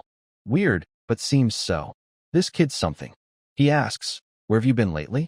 Vanished. Khan replies, studying dimensional rift formation, visiting past rift sites. Kong Cheol teases, diligent, huh? Find anything? Khan, sheepish.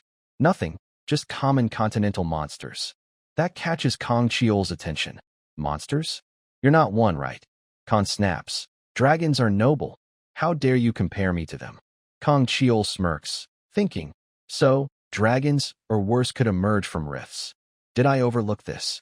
He says, report anything odd during your research. Khan agrees, sure. Khan asks, Kong Cheol, you're a 6th stage master. Can't you control rifts?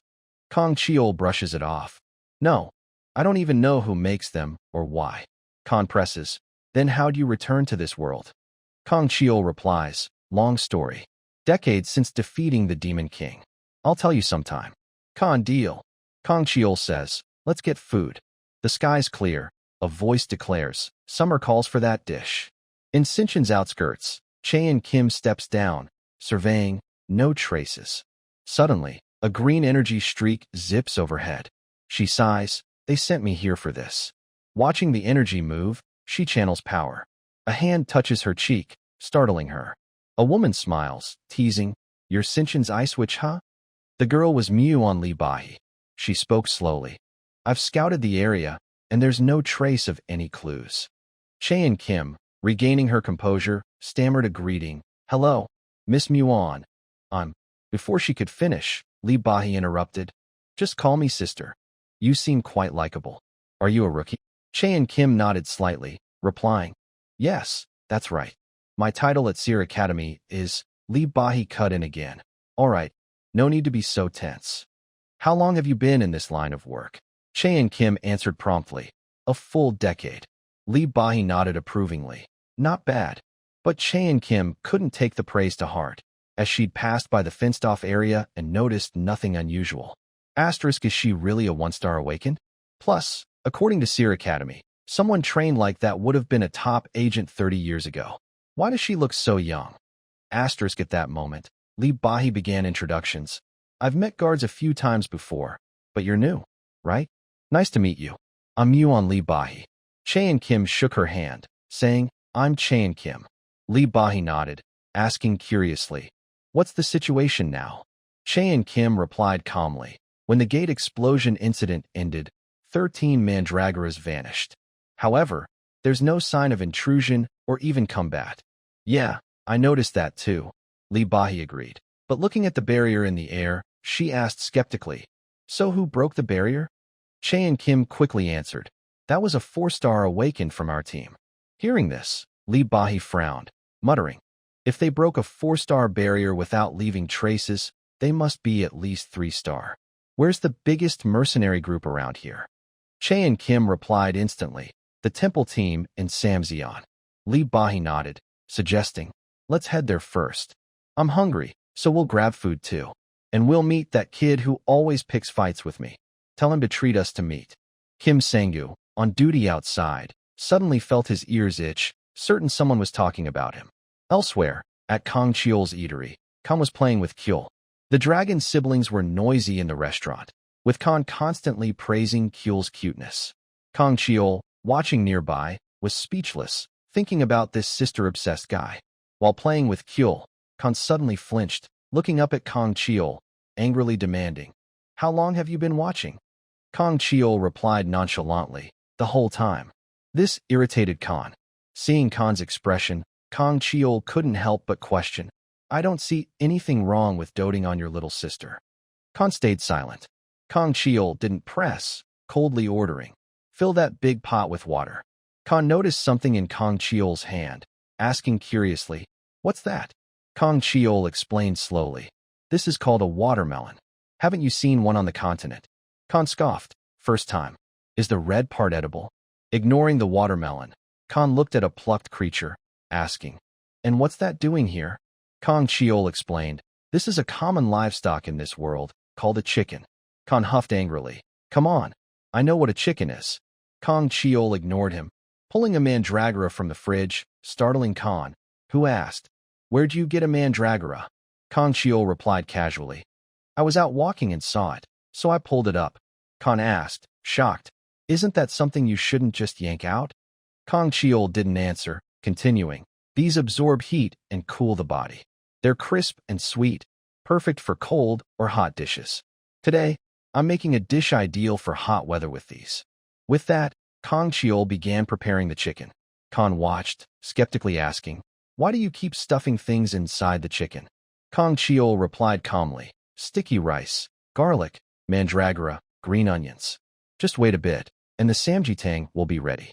At that moment, someone entered, a man's voice accompanied by a woman's exclamation. Wow, there's a place like this here? Kang Cheol looked toward the door, recognizing the man as Kim Sang-gu, with two unfamiliar women. They exchanged polite greetings.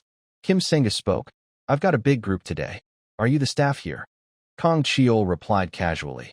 Customers are always welcome. I'm one of the chefs. I just finished a samjitang. Want to try it? Kim Sang-gu answered instantly. Isn't that made with chicken? It's been a while since I had chicken. The two women were startled by the dish. Lee Bahi leaned in, saying, sorry, I'm vegetarian. Kang Cheol frowned, thinking he couldn't let guests go without food. Moments later, he served the samjitang. Kim Sang-gu and Chae and Kim's eyes lit up. Chae and Kim couldn't resist taking a big bite, and Kim Sang-gu dug in too. Both praised it. Delicious. This kimchi is the crispiest and most refreshing I've ever tasted. Amazing. Lee Bahi watched them devour it, her eyes curious, thinking it must really be good. Kang Cheol appeared, asking, Miss, you're vegetarian, right? Lee Bahi looked up, replying, Yes. Can you make vegetarian dishes? Kang Cheol shook his head. I'm not great at it, but I happen to have a watermelon. Want to try it? Lee Bahi's eyes sparkled, exclaiming, Please. Watermelons great sliced and frozen or blended into a smoothie. Today, Kang Cheol tried something different. He took the watermelon's red flesh, cut it into bite-sized pieces, and added chopped strawberries and kiwi. He skillfully handled the watermelon, then poured in Sprite. Soon, he presented a vibrant fruit platter.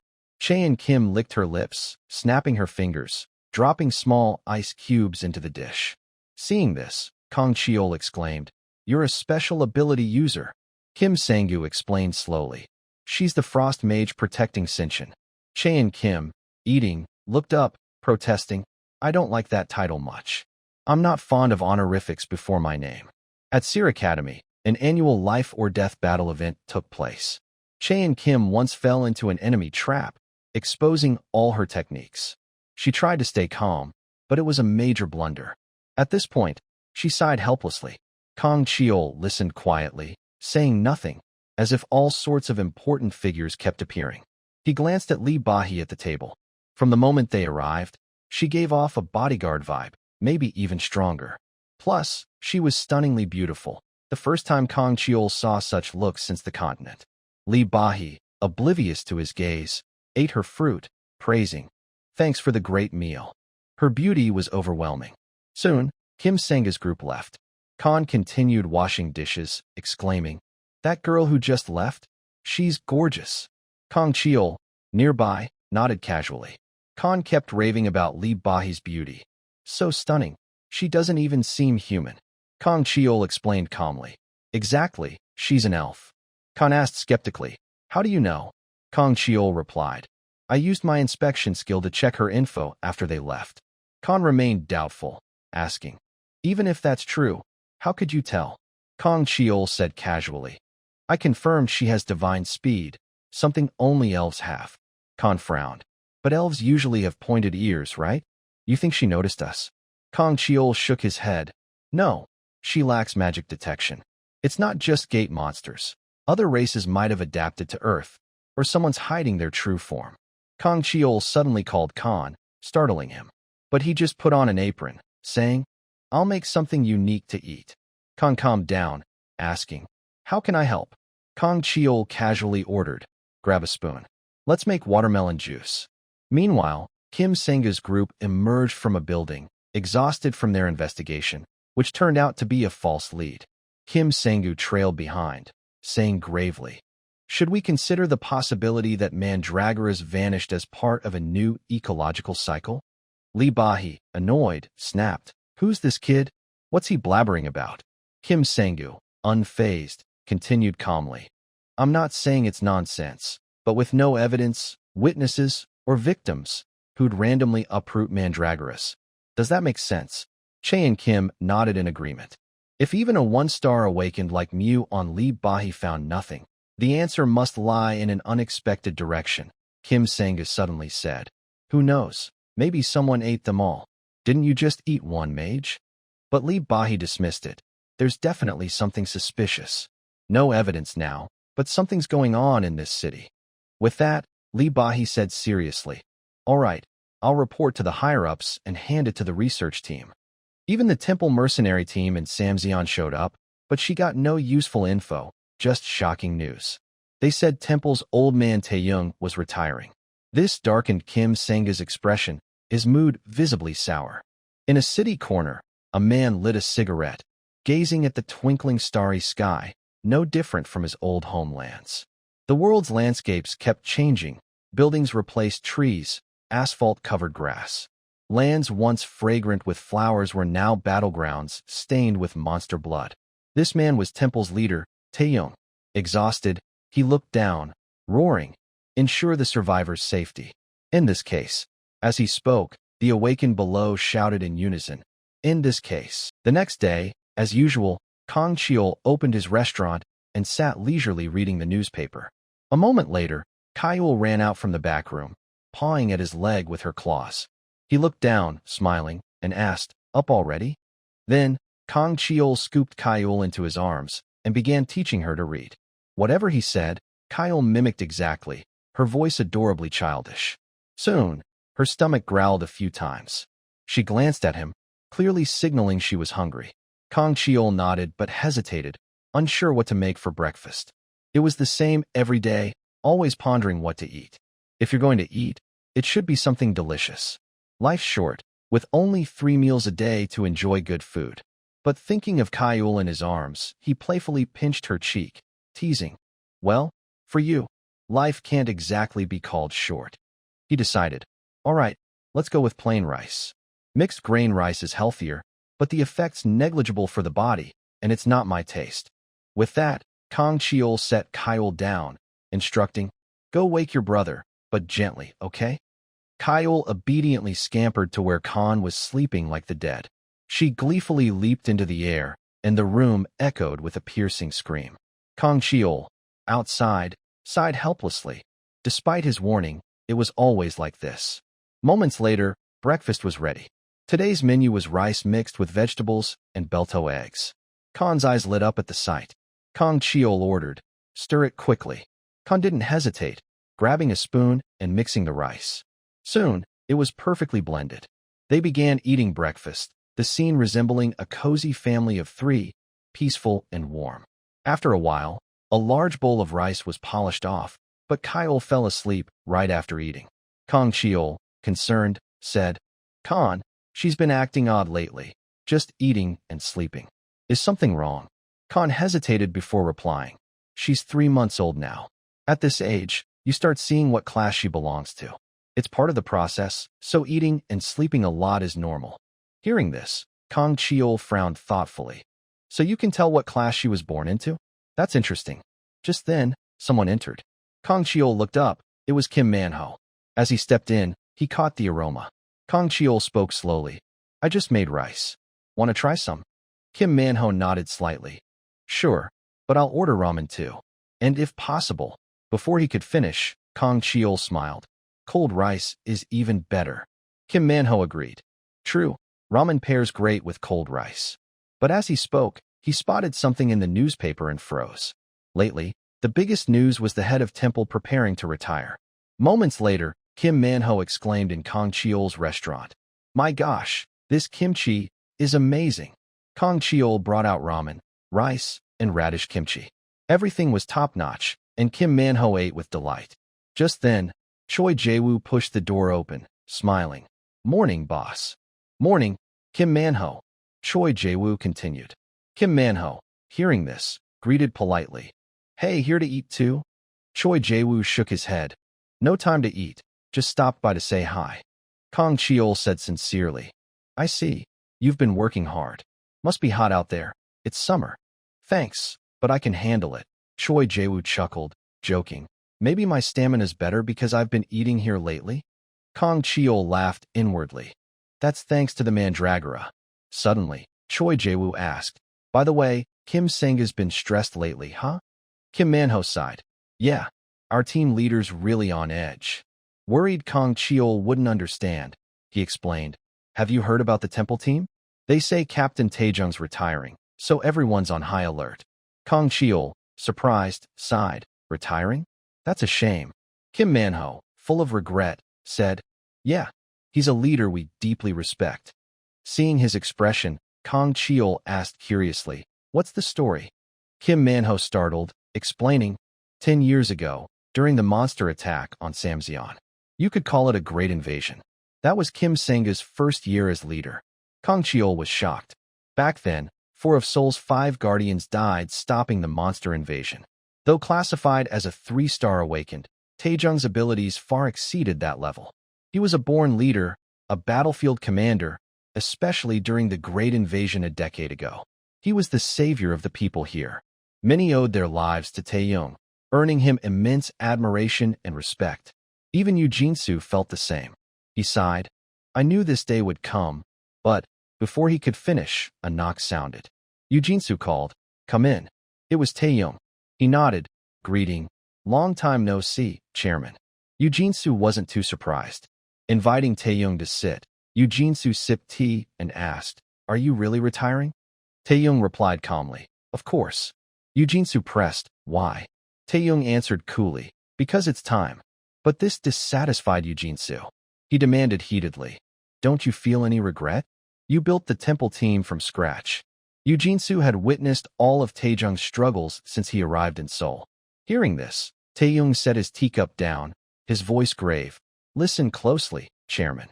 He looked at Yoo Jin-soo, his tone deadly serious. Nothing in this world can be done alone. Everyone contributes to the world we live in today. You and I included. Taejung believed others would keep fighting for this world in the future. He was tired and wanted to lay down the heavy burden on his shoulders. With that, Taejung bid farewell, leaving Yoo Jin-soo stunned in the room. After a long pause, he sighed regretfully. Kim Sang-gu must be heartbroken. Taejung had chosen his successor, Kang Hyuk, a talented 3-star awakened, just turned 30, with potential to reach 2-star.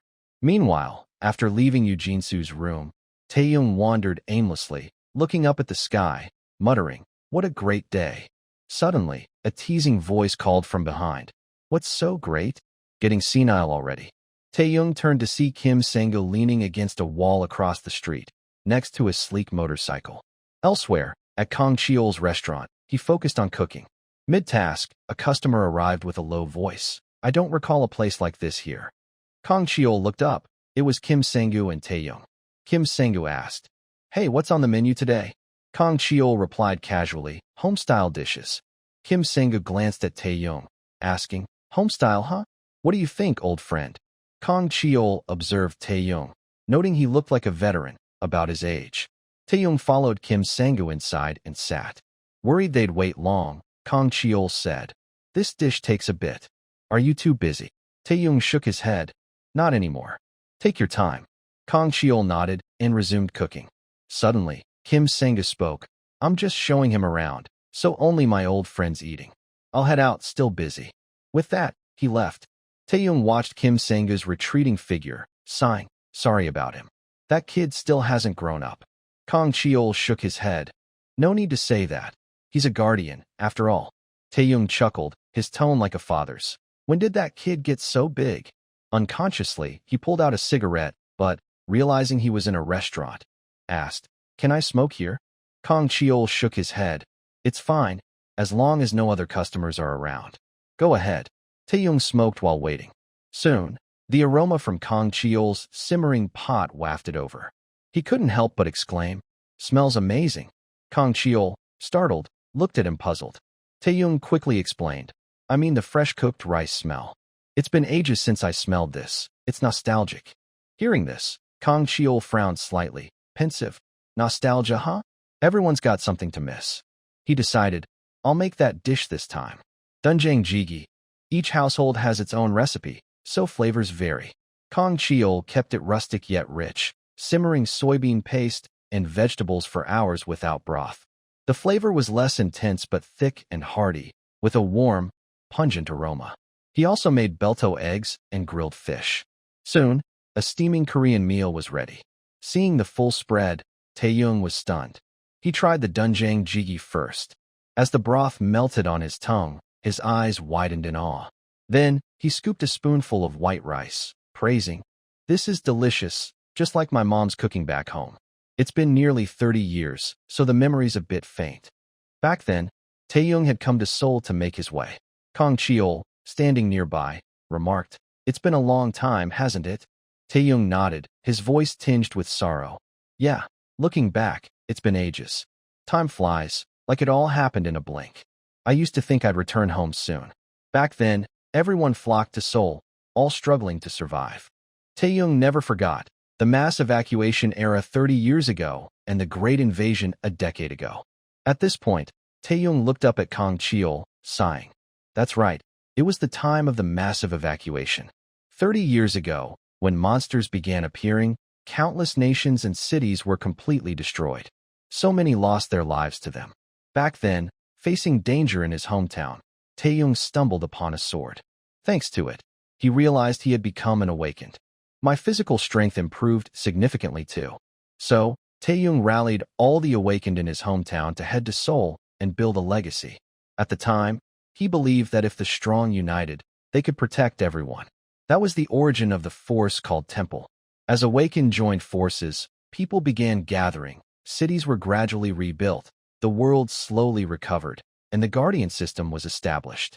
Yeah, though it's still called Korea, Korea now is just centered around downtown Seoul.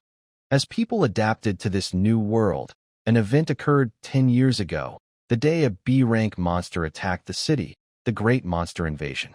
Kim Sang-gu was there during that battle, but the monster was too powerful for him to handle. If it continued, Kim Sang-gu would surely have died. Clutching his spear, he refused to give in to death. But at that critical moment, a man appeared, wielding a sword. He slew the monster in a single strike, then extended a bloodied hand to Kim Sang-gu, saying, "Get up, kid. You must be terrified." Kim Sang-gu stared at the blood-stained hand, his emotions still unsteady. The man continued, "You're scared and might want to run." That was Taeyong, his presence 10 years ago already commanding, one eye injured, yet he earnestly advised, "But right now, you must step forward. If you retreat now, you might spend your life always backing down. What's your name?" Only then did Kim Sang-gu dare grasp Taejong's hand, slowly replying, "My name is Kim Sang-gu." Hearing the name, Taeyong immediately recognized him. "Oh, you're the new guardian, right?" Kim Sang-gu nodded. "Yes, sir." Taeyong squinted at him, the sword in his hand starting to gather energy. He spoke slowly. "Watch closely, young guardian." As he finished, Taeyong swung his sword at an approaching monster, felling it in one strike. Without pause, he slashed again, cleaving another in half. By the battle's end, Taeyong was covered in wounds, his arms stained red with blood, but he still smiled, looking at Kim Sang-gu and saying, "This is the path we've carved." Kim Sang-gu was stunned, unsure how to respond. Those memories remained etched deep in his heart. Now, returning to this place, looking down at the city from above, Kim Sang-gu sighed. "This place is so peaceful, old man."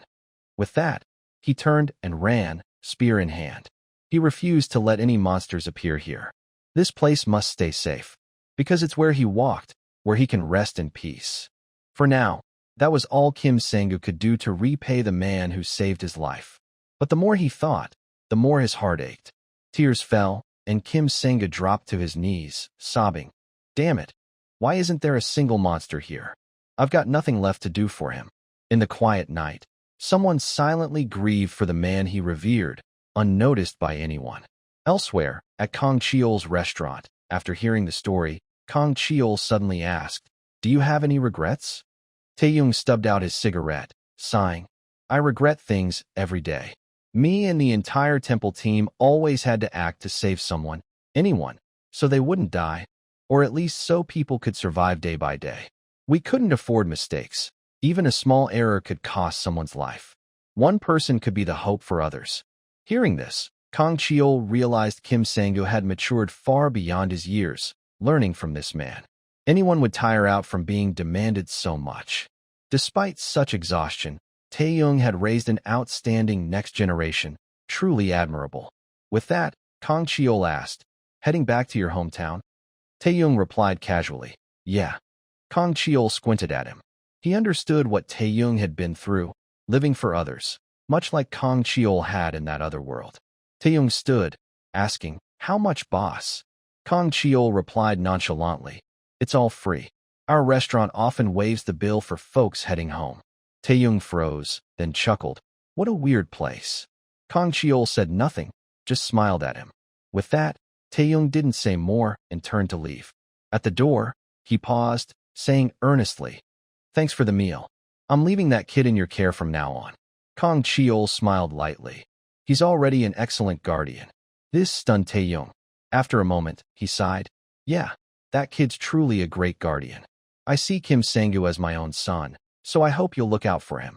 With that, Tae-young gave a sincere, grateful smile. "That was a great talk, thanks." Then he left Kang Cheol's restaurant. That night, the moon shone brightly, as if lighting the way for the great veteran.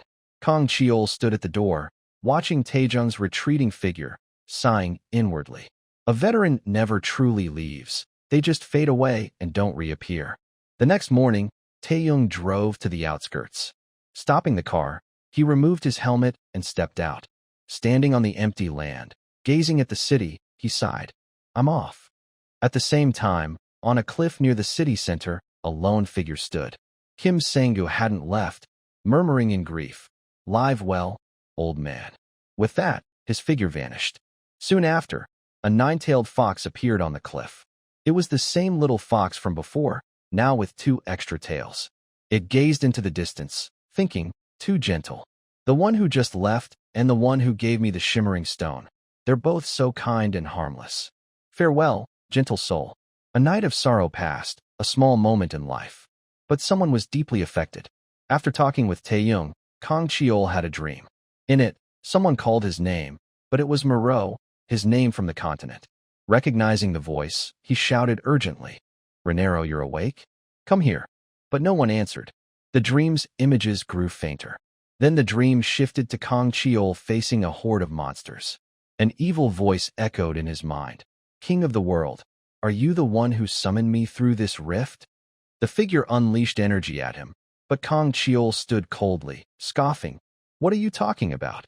As he spoke, he clenched his fists, countless magic arrays appearing above his head. Kang Cheol ignored them, charging forward. Boom! 2 energies collided. The dream ended there. He jolted awake, face drenched in sweat.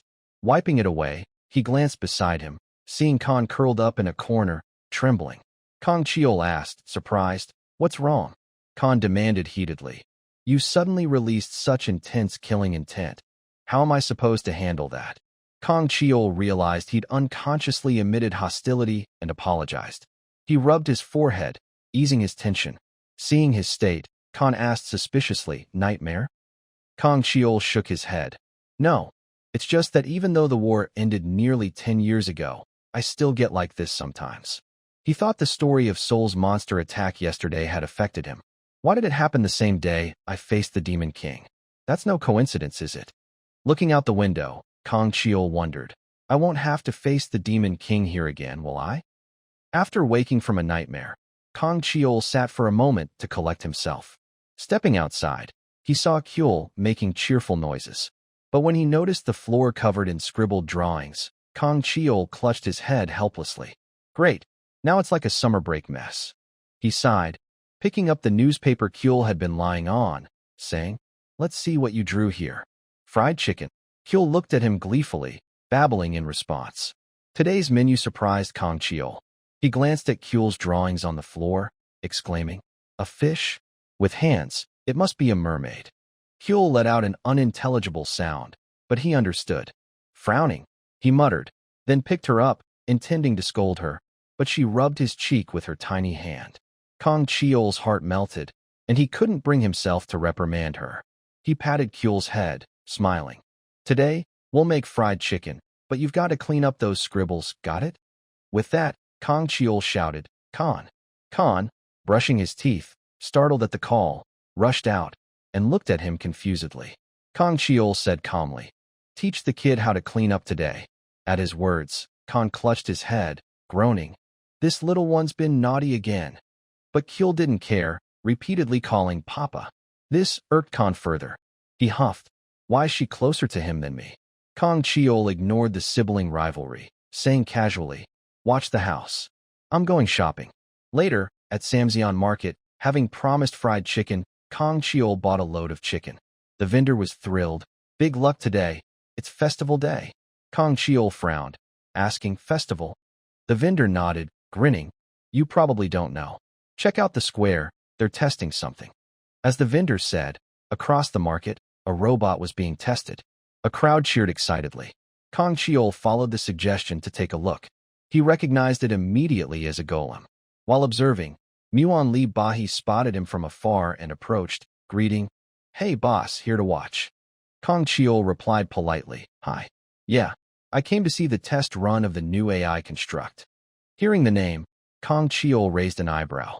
Lee Bahi chuckled, explaining, that's its name, a golem powered by mana crystals. They exist on the continent too. Kang Cheol knew its power was formidable but had clear weaknesses, hard to control precisely, strong against slow giant monsters, but weak against fast, small ones. Plus, not everyone could operate it. He mused, so someone's controlling it already? Lee Bahi nodded. Gear Walk, a 1-star awakened. Kang Cheol understood. One of the 3 1-star awakened was out there.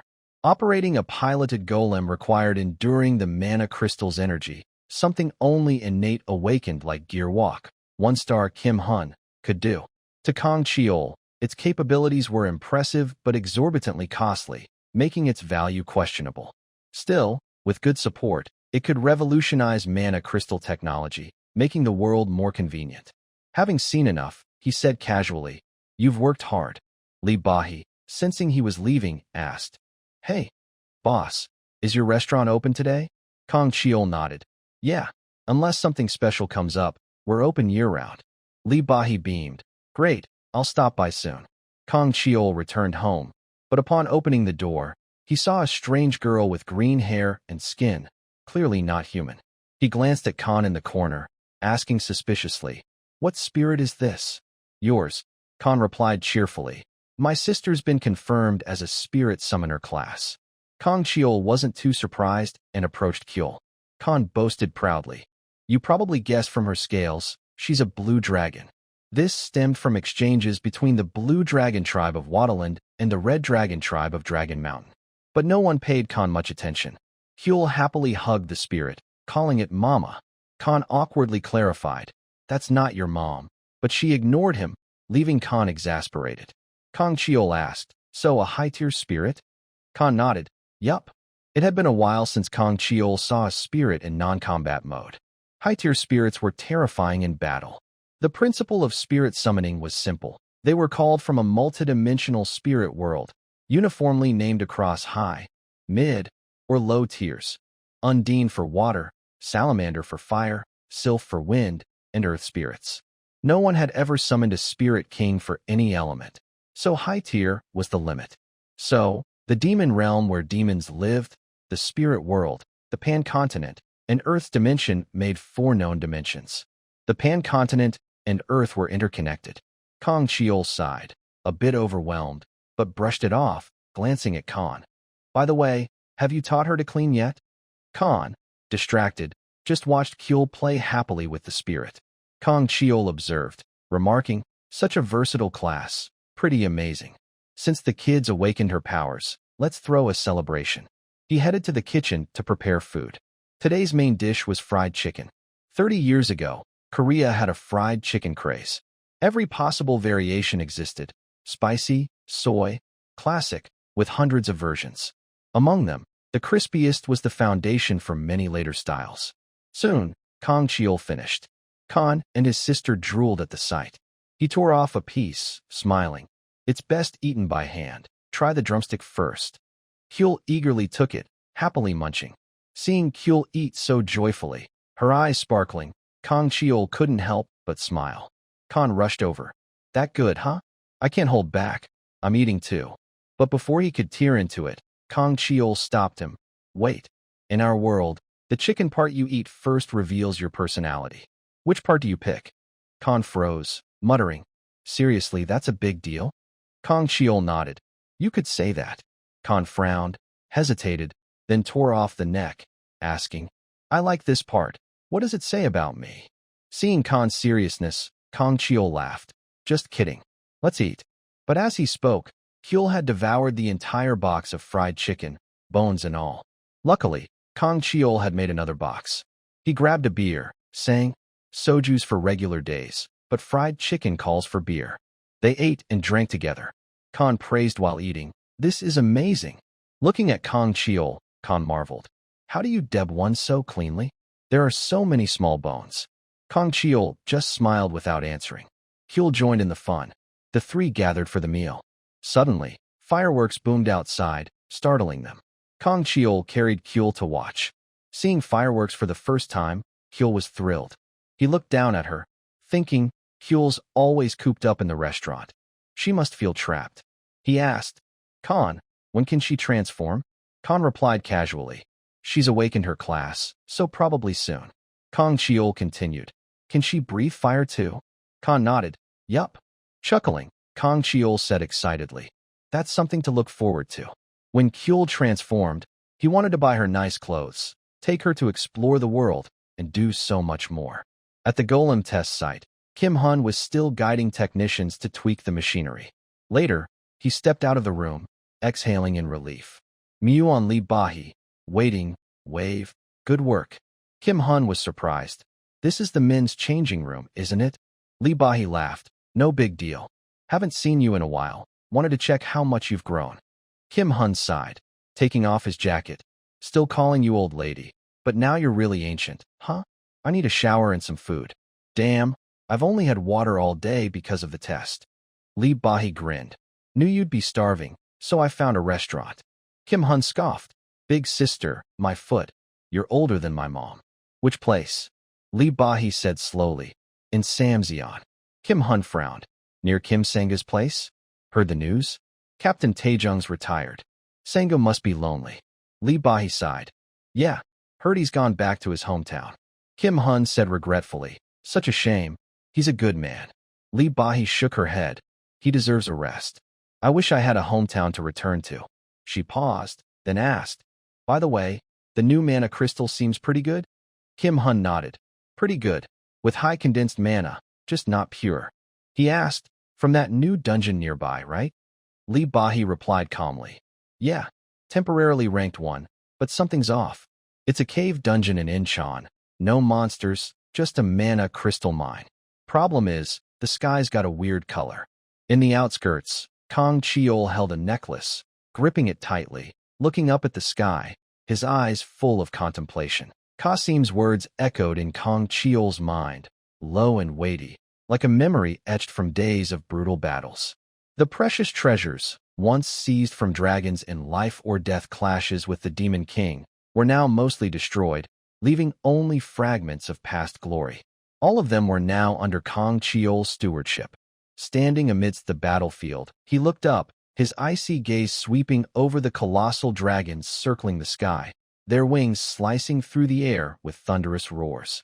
On the ground, the bronze-voiced warriors shouted in excitement. That's Miro Kaikas. The ferocious dragons always avoided Kang Cheol's gaze, never daring to face him directly. Among the treasures he had collected was a unique item, the mana detector of the sovereign. He crouched, his hand lightly touching the shimmering necklace before him, its light reflecting in his eyes. In his heart, he thought, as expected, there's a mana signal here too. Suddenly, shocking news jolted him. He heard that Kim Sanga's team had been defeated at Jangkark. What's going on? Kang Cheol muttered, his brows furrowing tightly. Isn't that a mana crystal mine? If exploited properly, it could be a monumental discovery, changing everything in an instant. He looked up, his eyes scanning the sky. Chaotic thoughts swirled in Kang Cheol's mind, but they all pointed to one truth. The Demon King had caused this dungeon to collapse. The mana output here was abnormal, far exceeding expectations. It's starting, he whispered, a chill running down his spine. At that moment, a piercing sound tore through the air. A rift appeared in the sky, rapidly expanding like a beast's gaping maw. A pitch-black portal formed, and from within, countless ferocious mana beasts surged out, their roars shaking the earth. Kim Sang-gu, standing in the battlefield, his eyes blazing, pointed at his comrades, shouting, "Damn it! Formation D, prepare to fight. The giant boars are charging. Everyone, get ready for battle." He turned to those beside him, his voice resolute. "Stop them from the outside. These are evolved level 6 war boars." The warriors, gripping their city fists tightly, raised them to their chests, summoning shimmering magical shields. The light formed a radiant barrier, ready to withstand the savage attacks of the massive boars. Suddenly, Kim Sang-gu leaped high, his hair whipping in the wind, roaring, "I'm coming." His sudden move startled his team, who shouted in unison, "Captain!" But then, a horrifying scene unfolded. Something, fast as lightning, smashed the boars to the ground, causing the earth to quake violently. Kim Sang-gu's eyes widened, stunned, muttering, "This is insane." From the portal, an immense wave of dark mana surged, radiating terrifying pressure. Kim Sang-gu turned back, yelling, "The Boar King's here. If it's shown up, there won't be any more giant boars. Prioritize rescuing the wounded." The surrounding space trembled violently, the mana energy growing stronger. On the ground, Kim Sang-gu was surrounded by countless giant boars. He flinched, sweat rolling down his forehead. His team fought desperately, the clash of metal against claws ringing incessantly. Kim Sang-gu's body trembled, not from fear, but from the weight of a harsh choice.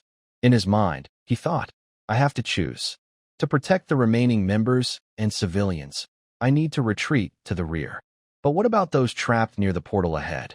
Is choosing the majority the right choice?" His hand gripped the long spear tightly, making it quiver. Heroes, they always spoke of regret at such crossroads.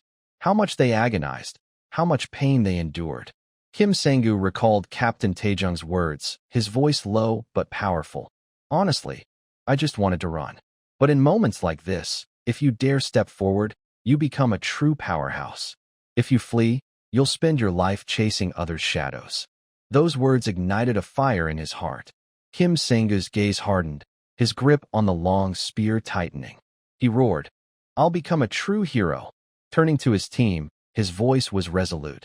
"Comrades are trapped up there. I'll lead and clear the path. Formation A, charge forward."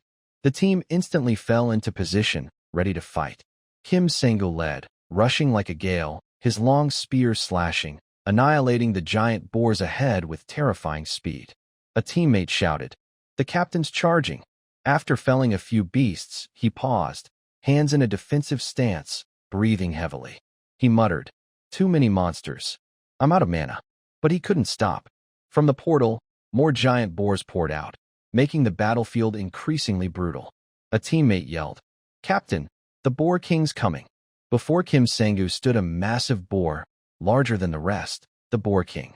He gripped his long spear, stomping the ground, thinking, "Behind me are my comrades. These monsters keep coming. I'll crush them all." He roared, "I'll clear the way." His long spear thrust forward, an immense energy erupting, tearing the Boar King's body to pieces. The force reduced it to dust in an instant. Kim Sang-gu's strike surged forward, unstoppable. He clenched his fist, marveling inwardly. This power, it's surging. Turning to his team, he commanded, "Don't stand there. Rescue the wounded first. Get the unconscious to the main camp." A teammate shouted, "Captain, another Boar King's emerging from the portal." Kim Sang-gu froze, eyes wide, yelling, "Damn it.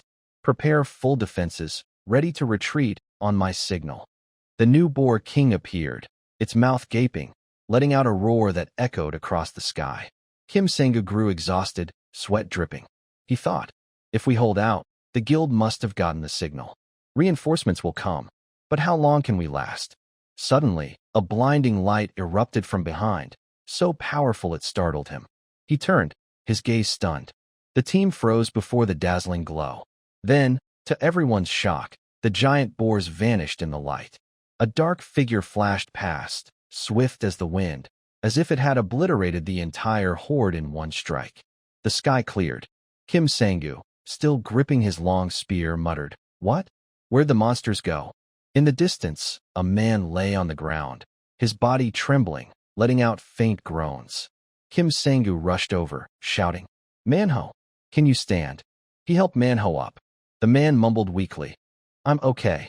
Not sure what happened, but aside from some burns, I'm fine." Kim Sang-gu slung an arm around him, commanding, "Retreat first. Everyone, get out of this dungeon now." The team responded in unison, "Yes, Captain." As they withdrew, Kim Sang-gu kept glancing back, his eyes scanning the chaotic scene. He muttered, "What the hell happened here?" On a distant cliff, Kang Cheol stood silently, his icy gaze watching the retreating group. He recalled Taejung's words, his voice low, "That reckless kid, please keep an eye on him." Kang Cheol sighed softly, murmuring, "I just remembered what he said." Sitting down, his eyes distant, he thought, "Anyway, in this world, no one knows who I really am. A bit of chaos from using absolute immortal power, but it's the price for saving him today." More importantly, he said he was only rank 2. After this battle, he's reached master level, becoming Korea's 4th one-star awakened. Kang Cheol's stomach growled like boiling water, interrupting his thoughts. He shook his head, standing, muttering, "First, let's eat something." He swiftly returned to his restaurant, setting a grill on glowing coals. "The fire's not big enough yet." "Wait a bit," he said, his voice low. Then, with terrifying speed, he vanished and reappeared in a blink, holding a bundle of firewood. Khan, nearby, jumped, yelling, "What was that?" Looking at Kang Cheol, Khan thought, this body took 50 years to master martial arts, become a sword master, and even gain regeneration. Just how strong is this guy? Seeing Khan's pensive look, Kang Cheol asked, "What are you thinking about so intently?" Khan stammered, startled, in nothing." At that moment, Kyul woke from their conversation. Her eyes sparkled at the fire. She babbled, and suddenly, a mermaid spirit appeared. Khan stuttered, "Kyul, what are you doing?" The mermaid raised her hand, and a second later, a torrential rain poured down on everyone. They froze, eyes wide. The mermaid turned, smiling at Kyul. The little girl beamed innocently, thinking she'd done something helpful. Soaked, Kang Cheol shivered, muttering, "I'll get more firewood." After struggling to restart the fire, a feast was prepared, fragrant grilled giant boar meat with a vegetable salad. Khan took a piece, exclaiming, "Grilled meat? Thanks for the meal." As he was about to eat, Kang Cheol wrapped a piece in lettuce. Khan asked, "What's that?" Kang Cheol replied, "It's called a meat wrap." Khan popped it in his mouth, chewing eagerly, eyes widening. "This is amazing." Kang Cheol sighed helplessly at his enthusiasm. He turned, asking, "Khan, still investigating the dungeon?" Khan nodded. "Yeah, when I'm free, outside restaurant work or watching Kyul, I dig deeper." "What?" Kang Cheol said gravely. "Today at the Incheon Mana Stone dungeon, I saw a herd of giant boars, all war types." Khan questioned. "Evolved boars adapting to the ecosystem isn't unusual." Kang Cheol continued. "But they evolved too fast, in just days. Still, they're nothing compared to what I saw on the Ispan continent. When the spatial rift opened, the energy wasn't just from Ispan." Khan gasped. "That?" Kang Cheol nodded. "Yeah, Earth might be connecting to another dimension, not just Ispan. Something beyond our understanding is happening here." The scene shifts to the Korean Awakened Association. After reading the report on the recent conquest, Ju Jinsu smiles and says, "That's truly impressive." Kim Senga looks at him and responds, "Ever since that blinding light, the monsters seem to vanish completely. Even the bosses." Ju Jinsu replies, "Gabby said the same thing." At that moment, countless thoughts swirl in Kim Senga's mind, frustrating him. He exclaims, "Good heavens, what the hell is going on here?" Looking at him, Ju Jinsu says, "Anyway, congratulations. You've reached the realm of a master profession. You're about to become Korea's 4th rank 1 awakened. How does it feel?" Hearing this good news, Kim Sengu immediately asks, "That's great news. So does that mean a raise?" Ju Jinsu replies, "Of course." Kim Sengu continues, "What's the point of a raise if I don't have time to spend it?" Noticing his slight complaint, Ju Jinsu offers, Want me to give you a few days off? He responds, no need. You know how busy the rainy season gets. Just make sure my team gets an extra bonus. Ju Jinsu looks at him and asks, have you chosen your next profession? Kim Sengu replies, yes, I've chosen Iron Heart. Iron Heart grants 2 lives and significantly boosts overall durability. Once I master this profession, my entire body will be as tough as steel. Charging into the enemy's formation like last time, betting my life on it. That can't happen again. That time was sheer luck, otherwise I'd be dead. As a tanker and damage dealer with Iron Heart, I can at least buy time for everyone else. After hearing his decision, Ju Jinsu says, that's a wise choice. But still, take a break. Gabi's handling the mine investigation, so you should head back. Hearing this, Kim Sengu stands, turns to leave, and says, I was just about to go, old man. Offended by being called an old man, Ju Jinsu snaps. Watch that mouth of yours, or I'll slap your teeth out one day. Kim Sengu heads to the elevator to go downstairs. Inside the elevator, thoughts swirl in his mind. I didn't sense any hostility from that light. On the contrary, it felt warm, like it was drawing me closer. Just like the Belto incident. Could it be some mysterious force? Or is someone out there helping us? The Belto event and the Magic Stone Mine. Their common thread is an unprecedented source of power. For now, all I can do is hope that power never turns against us. The scene shifts to Kang Cheol, who, along with Khan, is enjoying an outdoor barbecue. Khan pours a glass of liquor, holds it up, and looks at Kang Cheol, asking, is the Demon King strong? Kang Cheol takes a sip from his glass and replies, very. He's truly powerful. But I'm stronger. Khan asks further, do you hate the Demon King? Kang Cheol responds, hate? There was a time when I did. After I was summoned to that world, the people dear to me helped me adapt. They were injured and killed by the Demon King's army. Because I had power, I could stop them. 3 years of battle, my body drenched in blood. When it all ended, none of my friends were by my side anymore. I used to deeply resent the Demon King, the ruler of that world. He continues, recounting the final battle when he faced the Demon King. He looked at him and asked, were you the one who summoned me to this dimension? Returning to the present, he adds, back then, the Demon King said he, too, was summoned by someone. Khan, intrigued, asks, that's possible? Summoning the Demon King? So how did you get back here? Faced with Khan's rapid questions, Kang Cheol pauses, then says, for 10 years, I traveled the world searching. As time passed, I grew desperate. After endless days, a spatial rift tore open right before my eyes, and I saw buildings like the ones here. I returned through that portal. Hard to believe, but it's true. As he finishes, Khan says, I believe you. You've been through a lot. At these encouraging words, Kang Cheol lowers his gaze and replies coolly, it's nothing. The two continue to immerse themselves in the feast. Kang Cheol thinks to himself, that's right, I still hate the Demon King. But at the same time, I pity him. Being thrown into an unfamiliar world is a loneliness you can't bear. I often have nightmares where the names Miko and Moro Rikas keep appearing in my mind. But the dreams are usually about war. Watching loved ones die. It hurts, like nails being driven into my heart, over and over, every day. Those nails are massive, and the pain is excruciating. I've relied on many things to survive this long, like alcohol. If I'm wrong, at least I can sleep. If I weren't strong enough, I might have gone mad long ago. Maybe I already have. Once again, he's haunted by a nightmare. His eyes snap open, his body drenched in sweat. He takes a few labored breaths, then jolts awake, muttering to himself. Another nightmare. He looks at little Kyul, peacefully asleep in his arms. He realizes he's in Kyul's room. He mutters, when did I roll over here to sleep? Stepping outside, he sees Khan sleeping in a running pose. He thinks, he's sleeping in that weird pose again. Just another normal morning, huh? He heads downstairs, stepping outside to light a cigarette to clear his head. Suddenly, a voice calls out, hey, young man. Kang Cheol repeats to himself, young man. Looking down, he sees an elderly woman standing there. He asks, are you talking to me? She asks, young man, which way to the Ararang train? Kang Cheol lets out a small acknowledgement, rubs his chin, and thinks, is there really such a train? Seeing him lost in thought, the woman says, you don't know?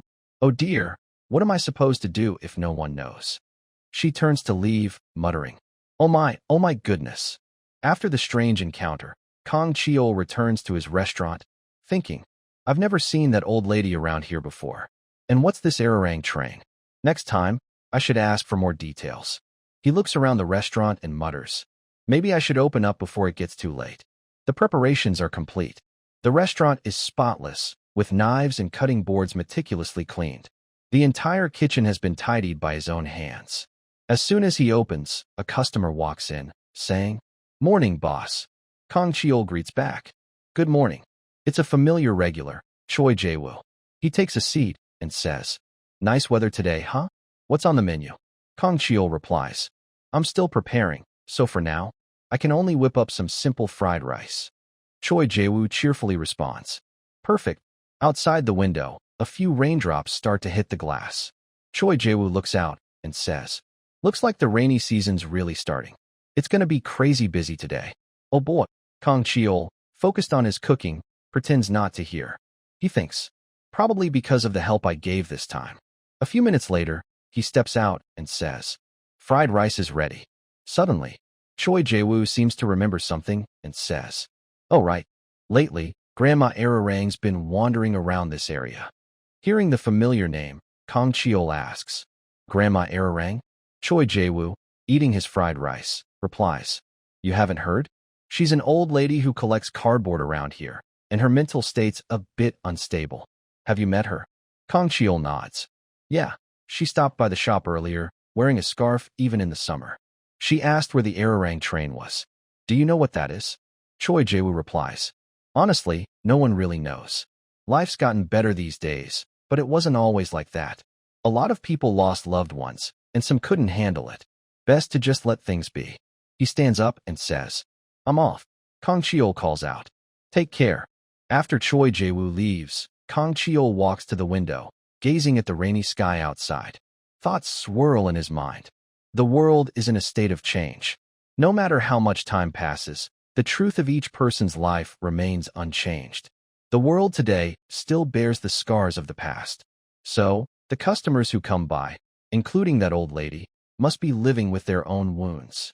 For now, that's all he thinks about, letting the moment pass. After seeing off the first customer, Kong Cheol finally has a moment to attend to his personal hygiene. While brushing his teeth, he hears Khan's excited voice from outside. Great job, Kyul. That's it.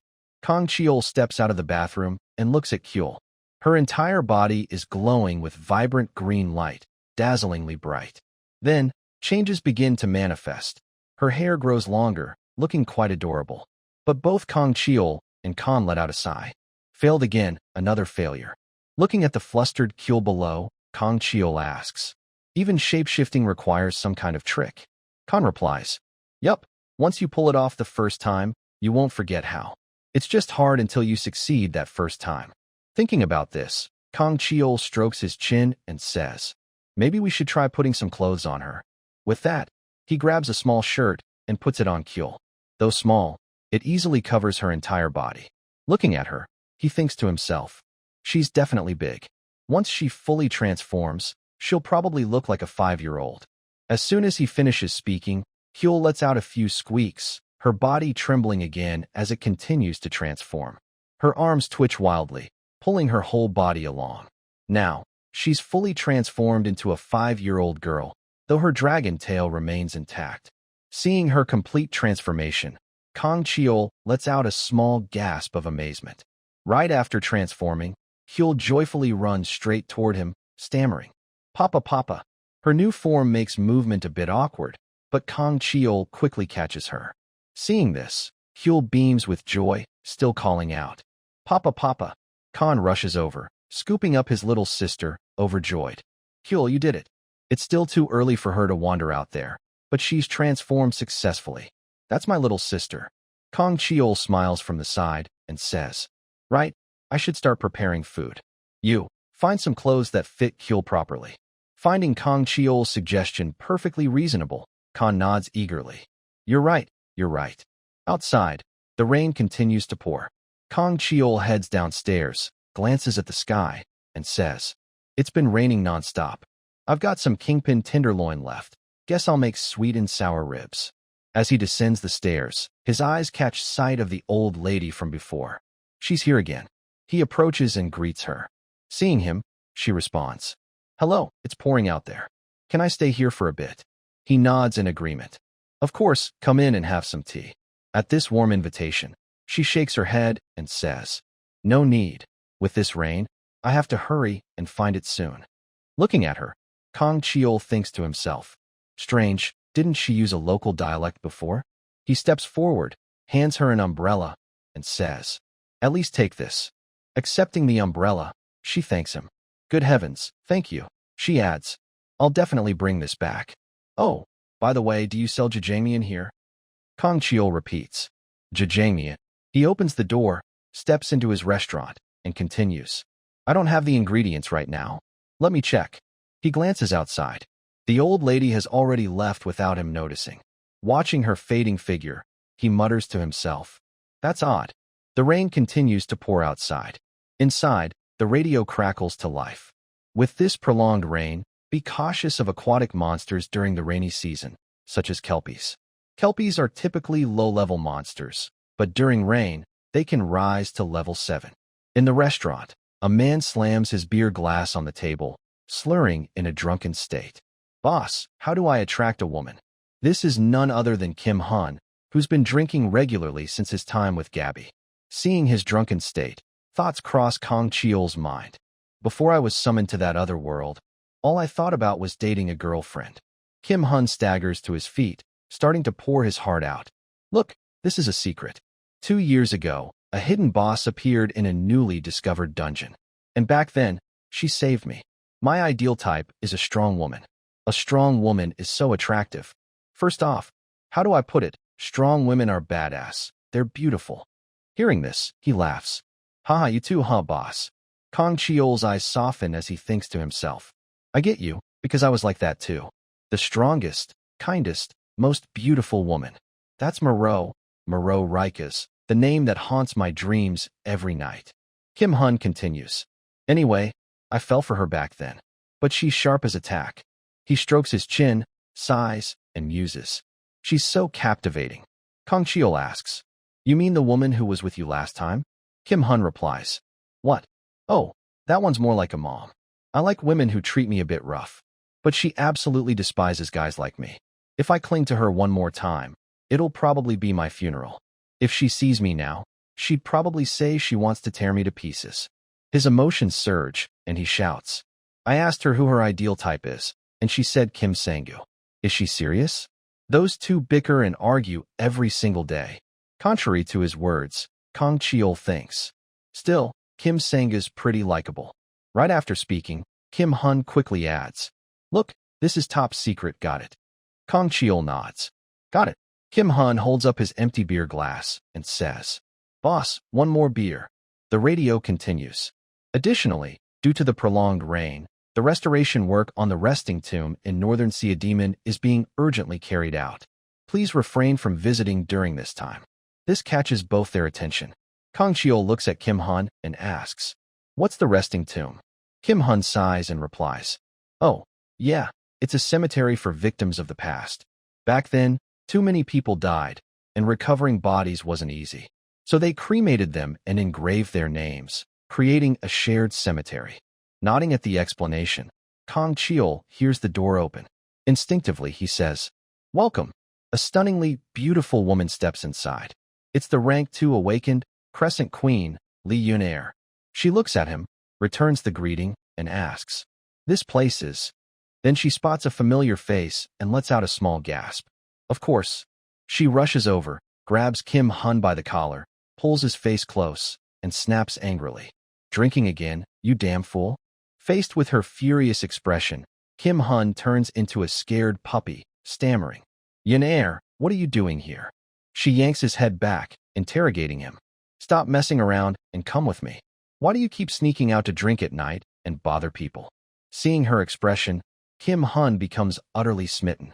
He says, "See? She's so captivating." His words fuel her anger further. She lands a loving punch, then drags him out. Kim Hun, still delighted, waves. "Boss, thanks for today. Kang Cheol calls after them. Take care. They walk off into the pouring rain. As they go, Kim Hun flirts. You're all wet. This only makes her angrier. He leans closer, holding the umbrella over her, and says, Come here, Yun Air. Watching them leave, Kang Cheol notes. Yun Air, the Crescent Queen? He turns back into the shop, looks at the messy table, and says, Time to clean up. Their voices echo from outside. Kim Hun says, But Yun Air, why'd you come for me? Don't tell me. She cuts him off. Shut it. It's an order from above. A swarm of Kelpies has appeared in the city center. Shocked, Kim Hun asks, What? Kelpies always show up around this time, don't they? Her voice sharpens. There's too many this time, and civilian casualties are spiking. They're especially aggressive. Hearing their conversation, Kang Cheol thinks, Something's off. I've got a bad feeling. After cleaning up, he heads into the kitchen. Kyul, still wobbling in her new body, toddles toward the fridge to grab food. Seeing this, Kang Cheol picks her up and says, Sneaking in here for ingredients again? Caught. Kyul puts on an adorable expression, chirping, Papa, Papa. Holding her, he says. She still can't hide her tail and wings. One day, I'll return to the Ispan continent. Hearing this, Kyul beams, repeating, Bobby ABA. Tail, tail. Hugging her close, he sighs softly. That's right. Until then, I need to cook lots of delicious food and make plenty of happy memories. A noise from outside signals a customer, startling him. He sets Kyul down, gestures for her to stay quiet, and thinks, No customers come this early, and I let my guard down. He heads to the door and says, Hello, it's the old lady from before. She says, There you are, what a relief. She steps inside and asks, Can I get a bowl of jajangmyeon? How long will it take? He replies, It'll take a bit. Please come in first.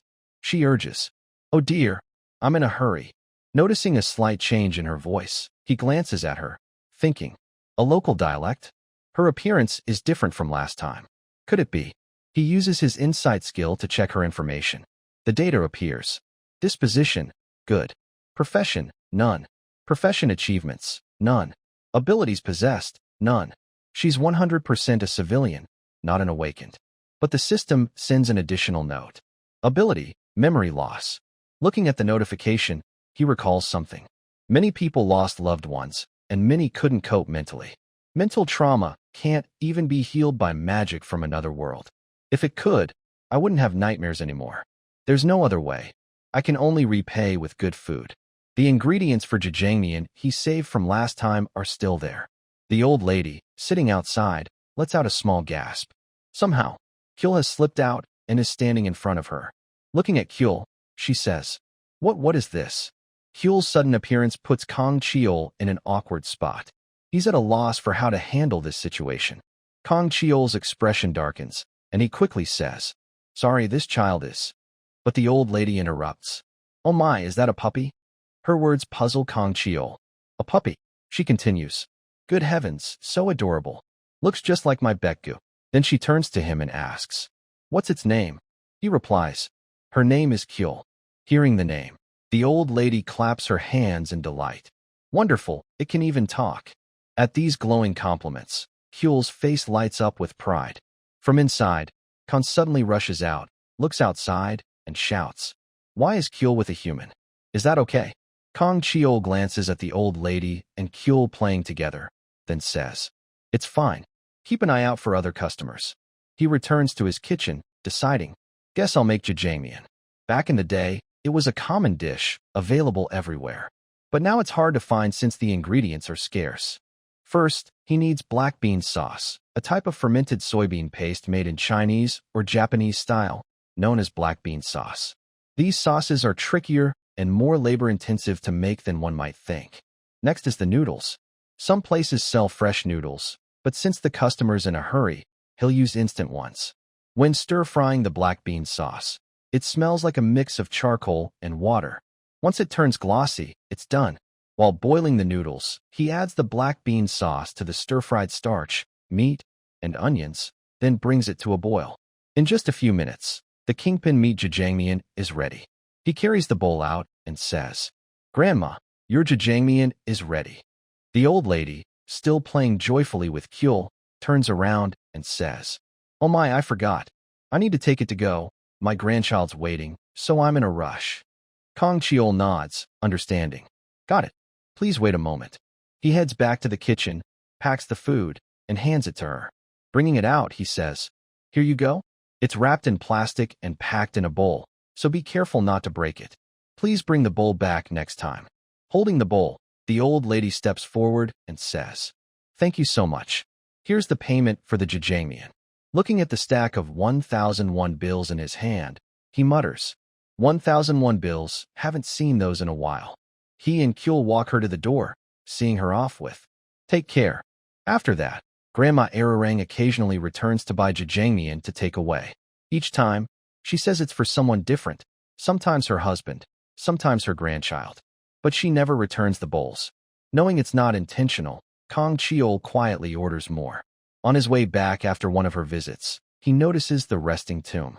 He enters, looks around, and sighs, thinking, as expected, my parents' graves wouldn't be here.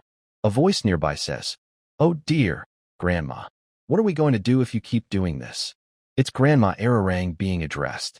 She responds, confused. "What's wrong?" "I have to bring this for my grandchild and husband." The guard explains, "This is difficult, Grandma. This is a cemetery. You can't bring food here. Look, it's attracting bugs. And you can't sleep here either. You'll catch a cold. Honestly, if you don't clean this up today, I'll throw it all out. I mean it." Looking at the old lady, Kong Cheol is puzzled. Near the graves, there's a small tent with simple belongings. He guesses this is where she lives, alongside faded photos. After the guard leaves, the old lady stands, sighs softly, and walks to a photo, caressing it like a dear friend. Watching this, Kong Cheol thinks, people don't just smile when they're happy. When they're truly suffering, they don't cry either. Instead, they smile. I used to smile like that too. Back then, it became a habit. Deciding not to disturb her, he turns and leaves, returning to his small home. The rain continues to pour outside. Kyul, seeing the rain, looks thrilled and lets out a few excited squeaks. Kong Cheol glances at Khan and says, "I need to buy more clothes. But with the market closed due to the rain, as long as we have something to wear, that's fine, right?" Khan steps out, looks at his little sister, and rushes over, shouting, "Kyul, don't drink the rainwater." Watching her, Kong Cheol remarks, "She loves the rain like this, truly a green dragon." The radio broadcasts another announcement. Please be cautious of kelpies appearing due to heavy rain. If you encounter a kelpie, move to a dry area and quickly report to the temple mercenary team or the association. Hearing these repeated warnings, Kong Cheol looks at Khan and says, "Watch the place for me." Sensing something off, he immediately leaves to check the situation. The scene shifts to the old lady, now standing at a train platform. She looks around, muttering, "Where is this?" She glances at a nearby sign. "Boarding area, Ararang Express train arriving soon." Seeing it, she brightens. "I've finally found the station." A train approaches from the distance and stops in front of her. The door slowly opens, revealing a well-dressed man.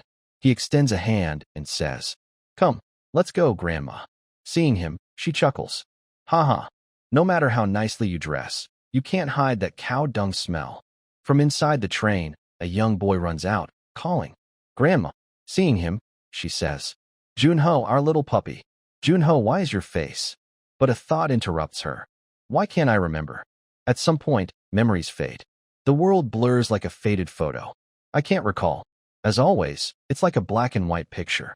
At that moment, at her small tent, a kelpie appears. It lets out a long cry, then leans close to her. It opens its mouth wide, preparing to attack. But Kong Cheol suddenly appears from behind, delivering a single blow that obliterates the monster in an instant.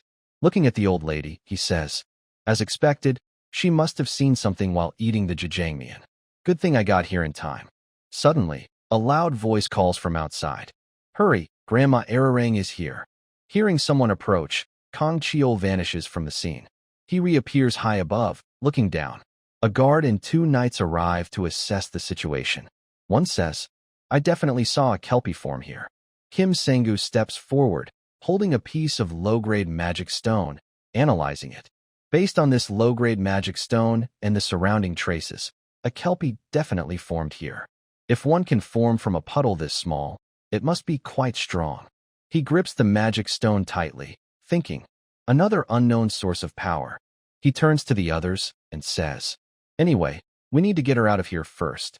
There might be more kelpies around. The guard responds, yes, sir. The old lady, still lost in her dreams, calls out, Junho, honey, let's go, let's go. At that moment, a photo of the three of them falls to the ground, its glass frame shattering and scattering. The scene shifts to the evening, where Kang Cheol is still working in his small restaurant. He looks toward the door and calls out, welcome. The customer this time is none other than the familiar Grandma Ararang. She's dressed in an entirely different outfit from her usual attire, holding the old bowl from her last Jajamian purchase. She steps inside, greeting him. Here's the bowl I took last time. It broke, so I brought it back. I've been troubling you all this time. Sorry about that. Kang Cheol takes the bowl, waves off her concern, and says, no trouble at all, ma'am. What catches his attention this time is her new outfit. He asks, are you heading somewhere? She nods. Yes, I am. Hearing this, Kang Cheol pauses thoughtfully, then suggests, even if you're leaving, please have a meal before you go. He heads to the kitchen, starts washing dishes, and turns to her, asking, shall I make jajangmyeon again today? The old lady nods eagerly. Yes, that'd be great. He opens the pantry, noting that he has enough ingredients, but thinks, this time, I'll use instant ramen like before. Then he looks at her and asks, are you in a hurry? She replies, no, I'm not busy. He continues, then please wait a bit. Today, I'll make hand-pulled noodles. To make proper hand-pulled noodles, you need a long resting time, but I can't do that now. It'll be more like kalguksu, but at least it'll have a chewier texture than instant noodles. In just a few minutes, he brings out a visually stunning bowl of jajangmyeon. Seeing it, the old lady lets out a small gasp and begins to share. Back in the day, I was a farmer. Life was busy and tough, but it was rewarding. My husband was gruff, but a good man. He spoke with a Seoul accent, so I started mimicking it, and before I knew it, the Seoul accent felt more natural than my hometown dialect. With him and our grandchild, we'd go to the county market once a week and always eat jajangmyeon. Watching the little one eat made us so happy we'd just sit and stare. But now, I can't clearly recall my husband's or grandchild's faces. They're fading away. I don't want to forget, but I keep forgetting. That's what scares me. At that moment, Kyul runs in from somewhere, calling out, Papa, Papa. But this time, she approaches the old lady and says, Grandma. Seeing Kyul, the old lady turns to Kang Cheol and asks, can I share some jajangmyeon with this little one? He nods. I'll make another portion for you. A few minutes later, he brings out another bowl of jajangmyeon and places it on the table. The old lady gasps in admiration. Oh my, this is wonderful. Kyul looks at her and asks, Grandma, what's this? The old lady brushes it off with a soft hum, then picks up her chopsticks. Her expression softens, heavy with emotion. Seeing her hesitate, Kyul asks, Grandma, aren't you eating? Papa's food is so yummy. Kyul is already devouring her bowl with gusto, black bean sauce smeared around her mouth. The familiar scene stuns the old lady for a moment. She nods and says, you're right, jajangmyeon is this delicious. After finishing, she approaches Kang Cheol and says, Boss, the bill, please. He asks, are you leaving now? She nods, looking out the window, and says, it's time for the train. He nods back. I see. She starts to speak, but he interrupts. This one's on the house. This surprises her. What's your secret? He explains. Our restaurant always serves free meals to those about to set off. She sighs softly and says, I see. Thank you so much, then. Stay healthy. She turns and leaves, heading in her usual direction. On that road, many walk their own paths. The path of a father living fully for his daughter, the path of a retired hero weary from battles, and the path of a man in pure love. But today, it's the path of the old lady embarking on her journey. Kyul watches her leave, waving and calling, Grandma, bye-bye, bye-bye. Once again, the Ararang Express train approaches, but this time the old lady is running to catch it, late. She calls out frantically, wait a moment.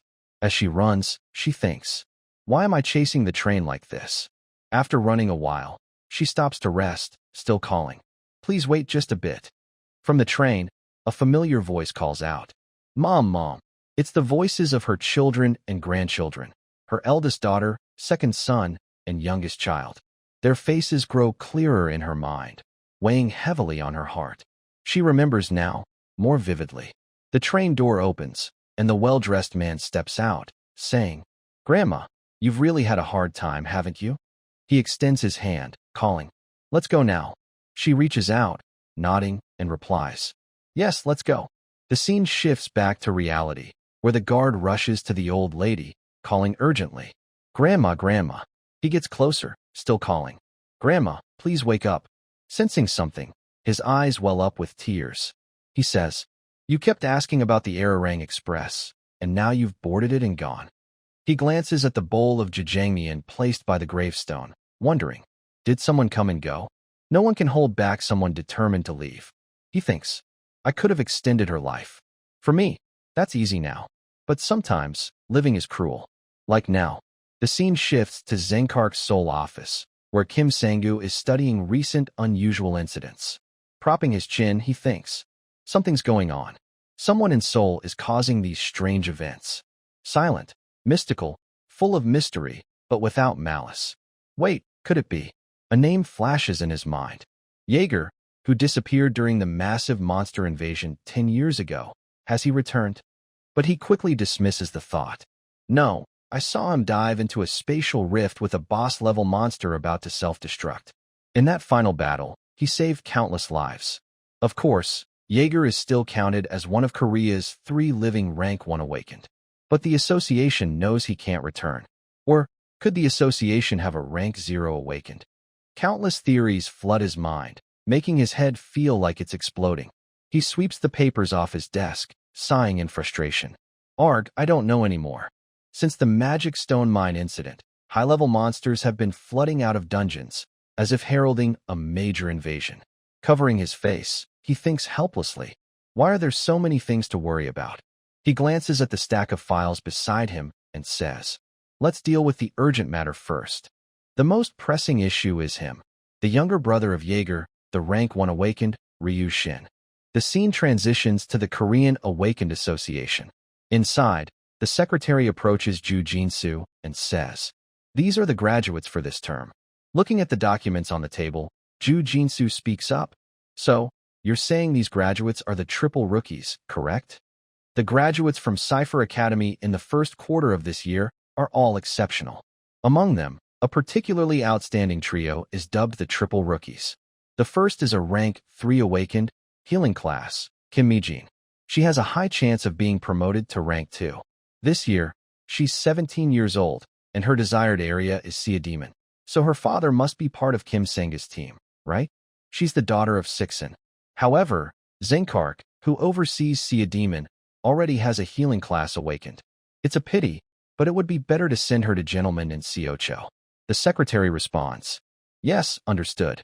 The second is a Rank 3 awakened, fire class, Lee Jumyoung. The area he registered for is Hongdae. Coincidentally, there's an opening in the Queen of Blades smuggling network, so we can send him there. Looking at the final piece of information, Ju Jinsu strokes his chin and sighs. The problem is the last rookie, a Rank 2 awakened, melee class, Ryu Shin. He has werewolf abilities and immense growth potential, earning him the nickname, the Werewolf. There are 2 special notes. The first is that he's the younger brother of the Rank 1 awakened, Jaeger, who went missing 10 years ago. The second note is, just glancing at it, he clutches his head in frustration and snaps. This punk's causing trouble again, isn't he? The secretary nods and replies, yes, Chairman. He's been going around challenging mercenary leaders in every region. He says he'll join the mercenary team of anyone who defeats him. Hearing this, Ju Jinsu's mind spirals into chaos. He clutches his head again and exclaims, good grief, my head hurts. So what happened? The secretary responds, he defeated the mercenary leaders in 4 areas, Sinshin, Hongdae, Seocho, and Gangbuk, then headed to Sea Demon. The more he looks at the information, the angrier he gets. That punk, in this day and age, what's with this wiping out the whole crew nonsense? The scene shifts to a marketplace where Kong Cheol is shopping for ingredients for his restaurant. Looking at the meat stall, he mutters, I was planning to make spicy stir-fried pork today, But there's no kingpin meat left, so I'll have to use something else. Which monster meat would work? Idaho or Belto would be tasty, but why is there so much big pig meat? Have big pigs been showing up more frequently lately? If those things I saw at the magic crystal mine are appearing regularly, I need to investigate this. After buying the meat, he turns to leave when his eyes catch a children's clothing store nearby. A particularly adorable dress stands out. As he approaches, the shopkeeper steps forward and calls out, "Come on in." He nods and says, "Hello, would this fit a 5-year-old?" She shows him the dress and asks, "Of course, for a little princess or a prince?" He replies, "For a little girl." At that moment, nearby, Ryu Shin appears, shouting loudly, "Come out, Temple Commander Kong Hyok. I challenge you." This catches the attention of Kong Cheol, who's close by. He approaches, muttering, "Kong Hyok. He's the new head of the Temple mercenary team, taking over after Cheon Taejong retired." Then he looks at Ryu Shin, wondering, "So who's this blonde kid?" Ryu Shin slams his chest and points toward the building, yelling, "I'm Ryu Shin, a rank 2 awakened. I'm the one who rejected the association's offer and chose to become a mercenary." At these boastful words, Kong Cheol raises an eyebrow. He's introducing himself with such bravado? Kids these days are really something else. Ryu Shin continues, "Fight me. If you beat me, I'll join your mercenary team." Someone from an upper floor looks down and calls out, "Hey, kid, our captain's the best there is." Ryu Shin shouts back, "Every mercenary team in the world fears me. Cheon Taejong's retired, and a coward's taken over as captain. It's obvious without even looking." But as soon as he finishes, someone steps forward, stomping heavily, and says, "Who's this punk causing a ruckus in broad daylight?" It's Kong Hyok, the captain of the Temple mercenary team. Looking at the man stepping forward, Kong Cheol remarks, "He's got a sturdy build. Just looking at him, you can tell he's a perfect fit to replace Cheon Taejong." Faced with the kid's audacity, Kong Hyok grits his teeth and says, "I came to see who dares to casually throw around our former captain's name. Turns out it's just a brat. What a damn nuisance." Then he turns and heads back inside, ignoring Ryu Shin's shouts. "So you're Kong Hyok? Perfect, let's have a match." Choosing not to argue with a kid, Kong Hyok steps inside and says, "I don't fight meaningless battles, kid. Scram back to your neighborhood." Hearing this, Ryu Shin taunts, "Haha, the tiger's retired, so a fox is captain now. You're dodging me, aren't you?" Right after he finishes, Kong Hyok suddenly appears in front of him, his sword pressed against Ryu Shin's throat, warning, "Maybe I should break that mouth of yours, huh?" Seeing the challenge, Ryu Shin starts to unleash his power, excitedly saying, "That's more like it. This is how you should step up." In mere seconds, his body fully transforms into a werewolf. He charges forward, swinging his claws straight at Kong Hyok. But then, a purple flash cuts through, interrupting their clash. Kim Senga steps forward, sighing softly. "This damn city never has a peaceful day." Seeing him, Kong Hyok greets, "Guild Master." Kim Senga shouts angrily, "Everyone, stop it right now." Seeing Kim Sengu appear, Kong Cheol sighs inwardly. This must be youth and passion. But new sprouts grow after the ring. The next generation is starting to make their move. After a lecture, Ryu Shin sports a few lumps on his head. The three of them head to Kong Cheol's restaurant. Kim Senga speaks up, "Hello." Looking at the trio, Kong Cheol responds, "Welcome, customers." Pretending to be clueless, he asks, "Did they just have a fight?" Kim Sengu replies, "Yeah, using weapons would break the rules. Those skills are also against the rules. As expected, men should settle things with their fists." Then he asks, "Who won?" Kim Sengu smiles and says, "Sometimes a fight is about experience more than strength." He turns to the other two and says, "Sit down." Then he turns to Kong Cheol, "Boss, get us some soju and appetizers." Kong Cheol replies, "Sure thing." Then he suggests, "I've got spicy stir-fried pork today. Want to try it?" Kim Senga nods. "Yes, that sounds perfect." When making spicy stir-fried pork, first put pork belly in a pan lightly coated with oil and stir-fry it. Sometimes, in what's called stir-fried pork, people use more vegetables than meat. That's the kind Kong Cheol hates most. If it's spicy stir-fried pork, it has to have plenty of meat. There are 3 hearty eaters here, so he makes 5 portions. After mixing chili powder, gochujang, soy sauce, and sugar for the sauce, he adds a bit of minced garlic and sesame oil. In just a few minutes, the spicy stir-fried pork is ready. Looking at it, Ryu Shin lets out a small gasp, then shyly looks away. Just as he's about to say something, Kim Sanga stands up and says, "You guys handle the rest. I'll pay in advance. I'm heading out, boss." Kang Cheol calls out, "See you." Watching Kim Sanga leave, Kang Cheol sighs. "I made 5 portions on purpose, and he just leaves like that." Ryu Shin rubs the back of his neck awkwardly and says, "I lost. I'll join your mercenary team." At this, Kang Hyok pours a drink with one hand and says, "We don't need you, so get lost while I'm still being nice." This confuses Ryu Shin. "What? You don't need me? Everyone else wants me. I'm a rank 2 awakened." Kang Hyok calmly sips his drink and replies, "Don't think the sky of the world you live in is all there is." This puzzles Ryu Shin. "What do you mean?" Kang Hyok sets his glass down and continues, "I mean you should go out and learn that you're not as great as you think, kid." With that, he stands up, turns, and leaves, leaving Ryu Shin fuming. He shouts, "Damn it." Then he exclaims, "That was so cool." He turns and chases after him, calling, please wait for me, big bro." Watching the somewhat impulsive behavior of the youngsters, Kang Cheol sighs. It looks like this generation of the Temple mercenary team will become very strong.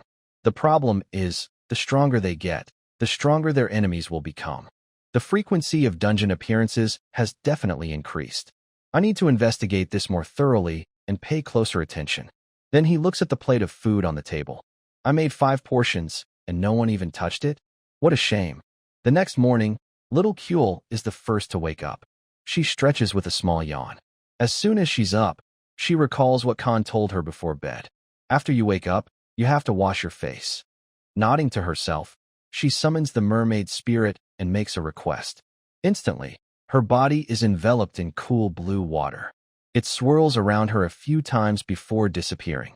This delights little Kyul, who claps her hands excitedly, saying, "All done, all done." She approaches Kang Cheol, who's still deep in sleep, drenched in sweat. She gently pats his face. "Papa did great too." Then she puts on the new dress he bought her and heads out for an early morning stroll. As she steps down the stairs, she notices a bright red portal nearby. Looking at it, she wonders, "What's this?" With a child's curiosity, she approaches and reaches toward the portal. Suddenly, a powerful force from within pulls her in, leaving only one of her shoes behind. The dark interior of the dungeon is illuminated by torches lining both sides of the path. Little Kyul, delighted, walks alongside her friend, the mermaid spirit, venturing deeper inside, cheerfully calling out, let's play." After a few steps, she spots a skeleton sprawled on the ground. Then, something ahead catches her eye, leaving her astonished. Before her stand dungeon monsters, led by a massive bull accompanied by 2 milk cows as guards. Looking at them, she wonders, "Cows?" At that moment, the bull leader's gaze shifts to one of its guards, letting out a low snort as if issuing a command. Immediately, the milk cow understands and charges toward Kyul, ready to attack. But sensing the danger, the mermaid spirit behind Kyul remains calm, then darts forward with a terrifying expression. Following Kyul's raised hand, the monsters are swept up in a swirl of cool blue water, lifted into the air. The bull leader stares at Kyul and mutters, "Impossible." Its expression darkens as its 2 guards lie unconscious. Kyul, overjoyed, claps her hands. Good job. Kyul's awesome." Looking at her, the leader begins to analyze. At the very least, it's a master-level profession to handle a high-grade spirit like that. A dangerous factor must be eliminated quickly. As soon as it finishes the thought, it roars and charges at Kyul like a rampaging class president. But then, from the side, small cracks suddenly appear in the wall, startling it. Moments later, a hand bursts through, delivering a punch straight to the leader's face, leaving it stunned. Kang Cheol appears out of nowhere, landing a direct hit on the leader's face, causing it to cry out in pain. Looking down at Kyul, he scolds, "You little troublemaker. I was wondering where you went, and here you are. Humph, raising kids is no easy task." Then he turns to the leader and greets, "Long time no see." The leader looks at him with a hint of admiration and and says, "Manhwarecap?" Recognizing an old acquaintance, Kang Cheol clenches his fist and continues. "So your memory's better than that dragon I know. You're one of the ones who came to the Ispan continent with the Demon King's army, aren't you?" The leader turns its head away, denying. "No, you've got the wrong guy." Kang Cheol steps forward, grabs one of its horns, and crushes it with a squeeze. Realizing it can't deny it, the leader angrily confesses. All right. I returned to this demon realm labyrinth 10 years ago and haven't left since." "That's the truth." Kang Cheol steps closer and asks, "You don't know anything about the Demon King? Not even his recent whereabouts?" It replies, "I don't know. Since returning to the demon realm 10 years ago, I know he's been sleeping to recover his strength." At these words, Kang Cheol uses his insight skill to verify the truth. After checking, he mutters to himself, "Insight confirms it's true, so it must be." The leader looks at him, startled, and says, "Manhwarecap, are you here to invade the demon realm this time?" Kang Cheol looks away and replies, "No, to be precise, it seems this entire labyrinth has fallen into another dimensional space. This isn't the demon realm, it's a place called Earth. In the battle back then, the Demon King didn't die. No, he couldn't die. To prevent the Demon King from achieving an immortal body, I reached the Grandmaster level in 6 disciplines, joined forces with the Ancient Dragon and the Ice Dragon Aramid. Our combined strength was only enough to force him into a state of semi-permanent death. But whether by chance or fate, the Demon King rode a newly formed spatial rift and escaped." Then he looks at the leader and calls out, "Minotaur. It's not on the same level as the 4 great lords of the demon realm, but it's a very strong boss." He thinks, if something like this can cross over, there's bound to be something even stronger. Then he glances at Kyul, who's now making hungry noises. He sighs softly. "Oomph, you're hungry already?" He walks over and picks her up. "All right, let's get out of here." Hearing this, the leader lets out a shaky breath of fear. The heavy breathing catches Kang Cheol's attention. He turns back, lets out a small hum, startling the creature. Then he makes a proposal.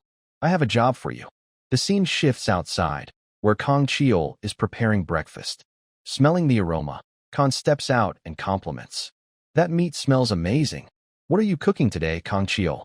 Seeing Kang Cheol lost in thought, Kang calls again. The stew's spilling over. The loud call snaps Kang Cheol out of his reverie. He looks at the pot and says, "It's perfectly simmered. Sit down, let's eat breakfast." Kyul already ate earlier and went back to sleep. Looking at the bowl of stew in front of him, Kang praises, "This looks delicious." "What kind of meat is it?" Kang Cheol replies, "Oxtail. Probably because I saw something similar not long ago. It reminded me to buy it." He casually picks up a chili pepper and takes a bite. Seeing this, Kang asks, "What's that vegetable?" Kang Cheol replies, "It's a chili pepper. Tastes best when you bite right into it." Kang follows suit, biting into a chili, and asks, "Is it like some kind of herb?" Suddenly, his mouth burns, and he spits out a burst of flame, shouting, "What the heck?" He grabs a water bottle nearby and chugs it down. From outside, someone approaches and calls out, "Anyone in there?" A very pretty young girl steps in, flashing a bright smile and greeting. "Hello, I just opened a shop out front, so I came to say hi." She offers a bouquet of flowers and says, "I brought these fresh friends for you." Accepting the flowers, Kang Cheol says, "Thank you." Smelling the aroma from the kitchen, she asks, "That smell? Hey, do you have any meat?" He replies, "Sure do. I made oxtail stew today." Overjoyed, she suggests, "Can I have a bowl?" He nods. "Of course, come in and wait a bit." The girl sits at the table and notices the chili peppers on Khan's plate. She wonders, "What are those?" Propping her chin, she muses, "There's vegetables on the table." Then her eyes light up.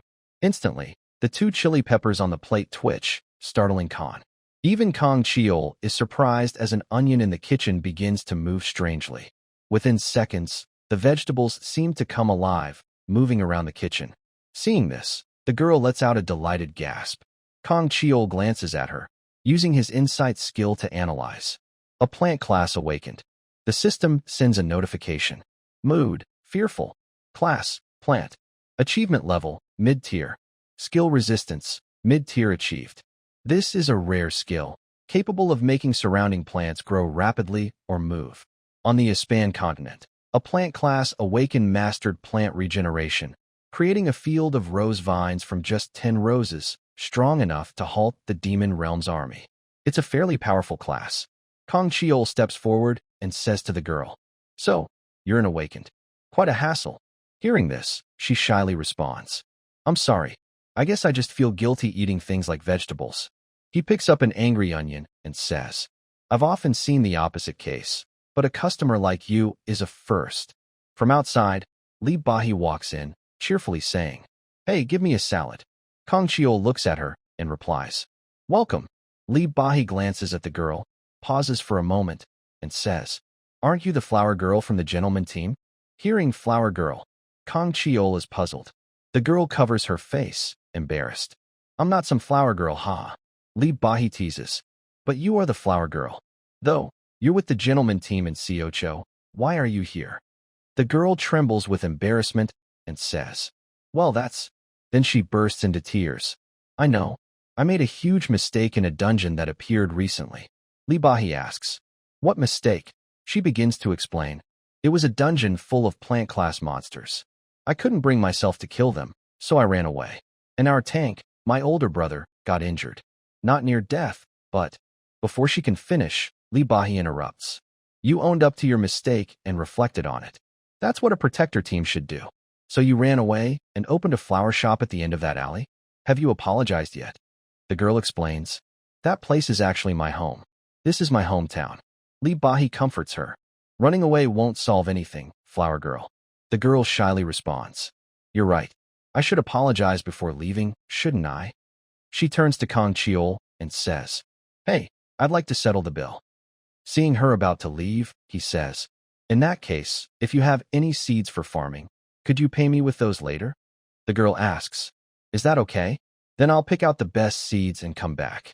Just as she's about to leave, a massive surge of energy rushes in from outside. A man steps in and says, "So you're here." Seeing him, the girl trembles and shouts, "Captain Gentleman." Seeing she's safe, he glances at Li Bahi and says, "So you're here too, old lady. Long time no see." Hearing old lady, Li Bahi yells angrily, "Stop calling me old lady." The man looks at the girl and says, "No time to waste. There's a new dungeon." The girl clutches her chest, terrified.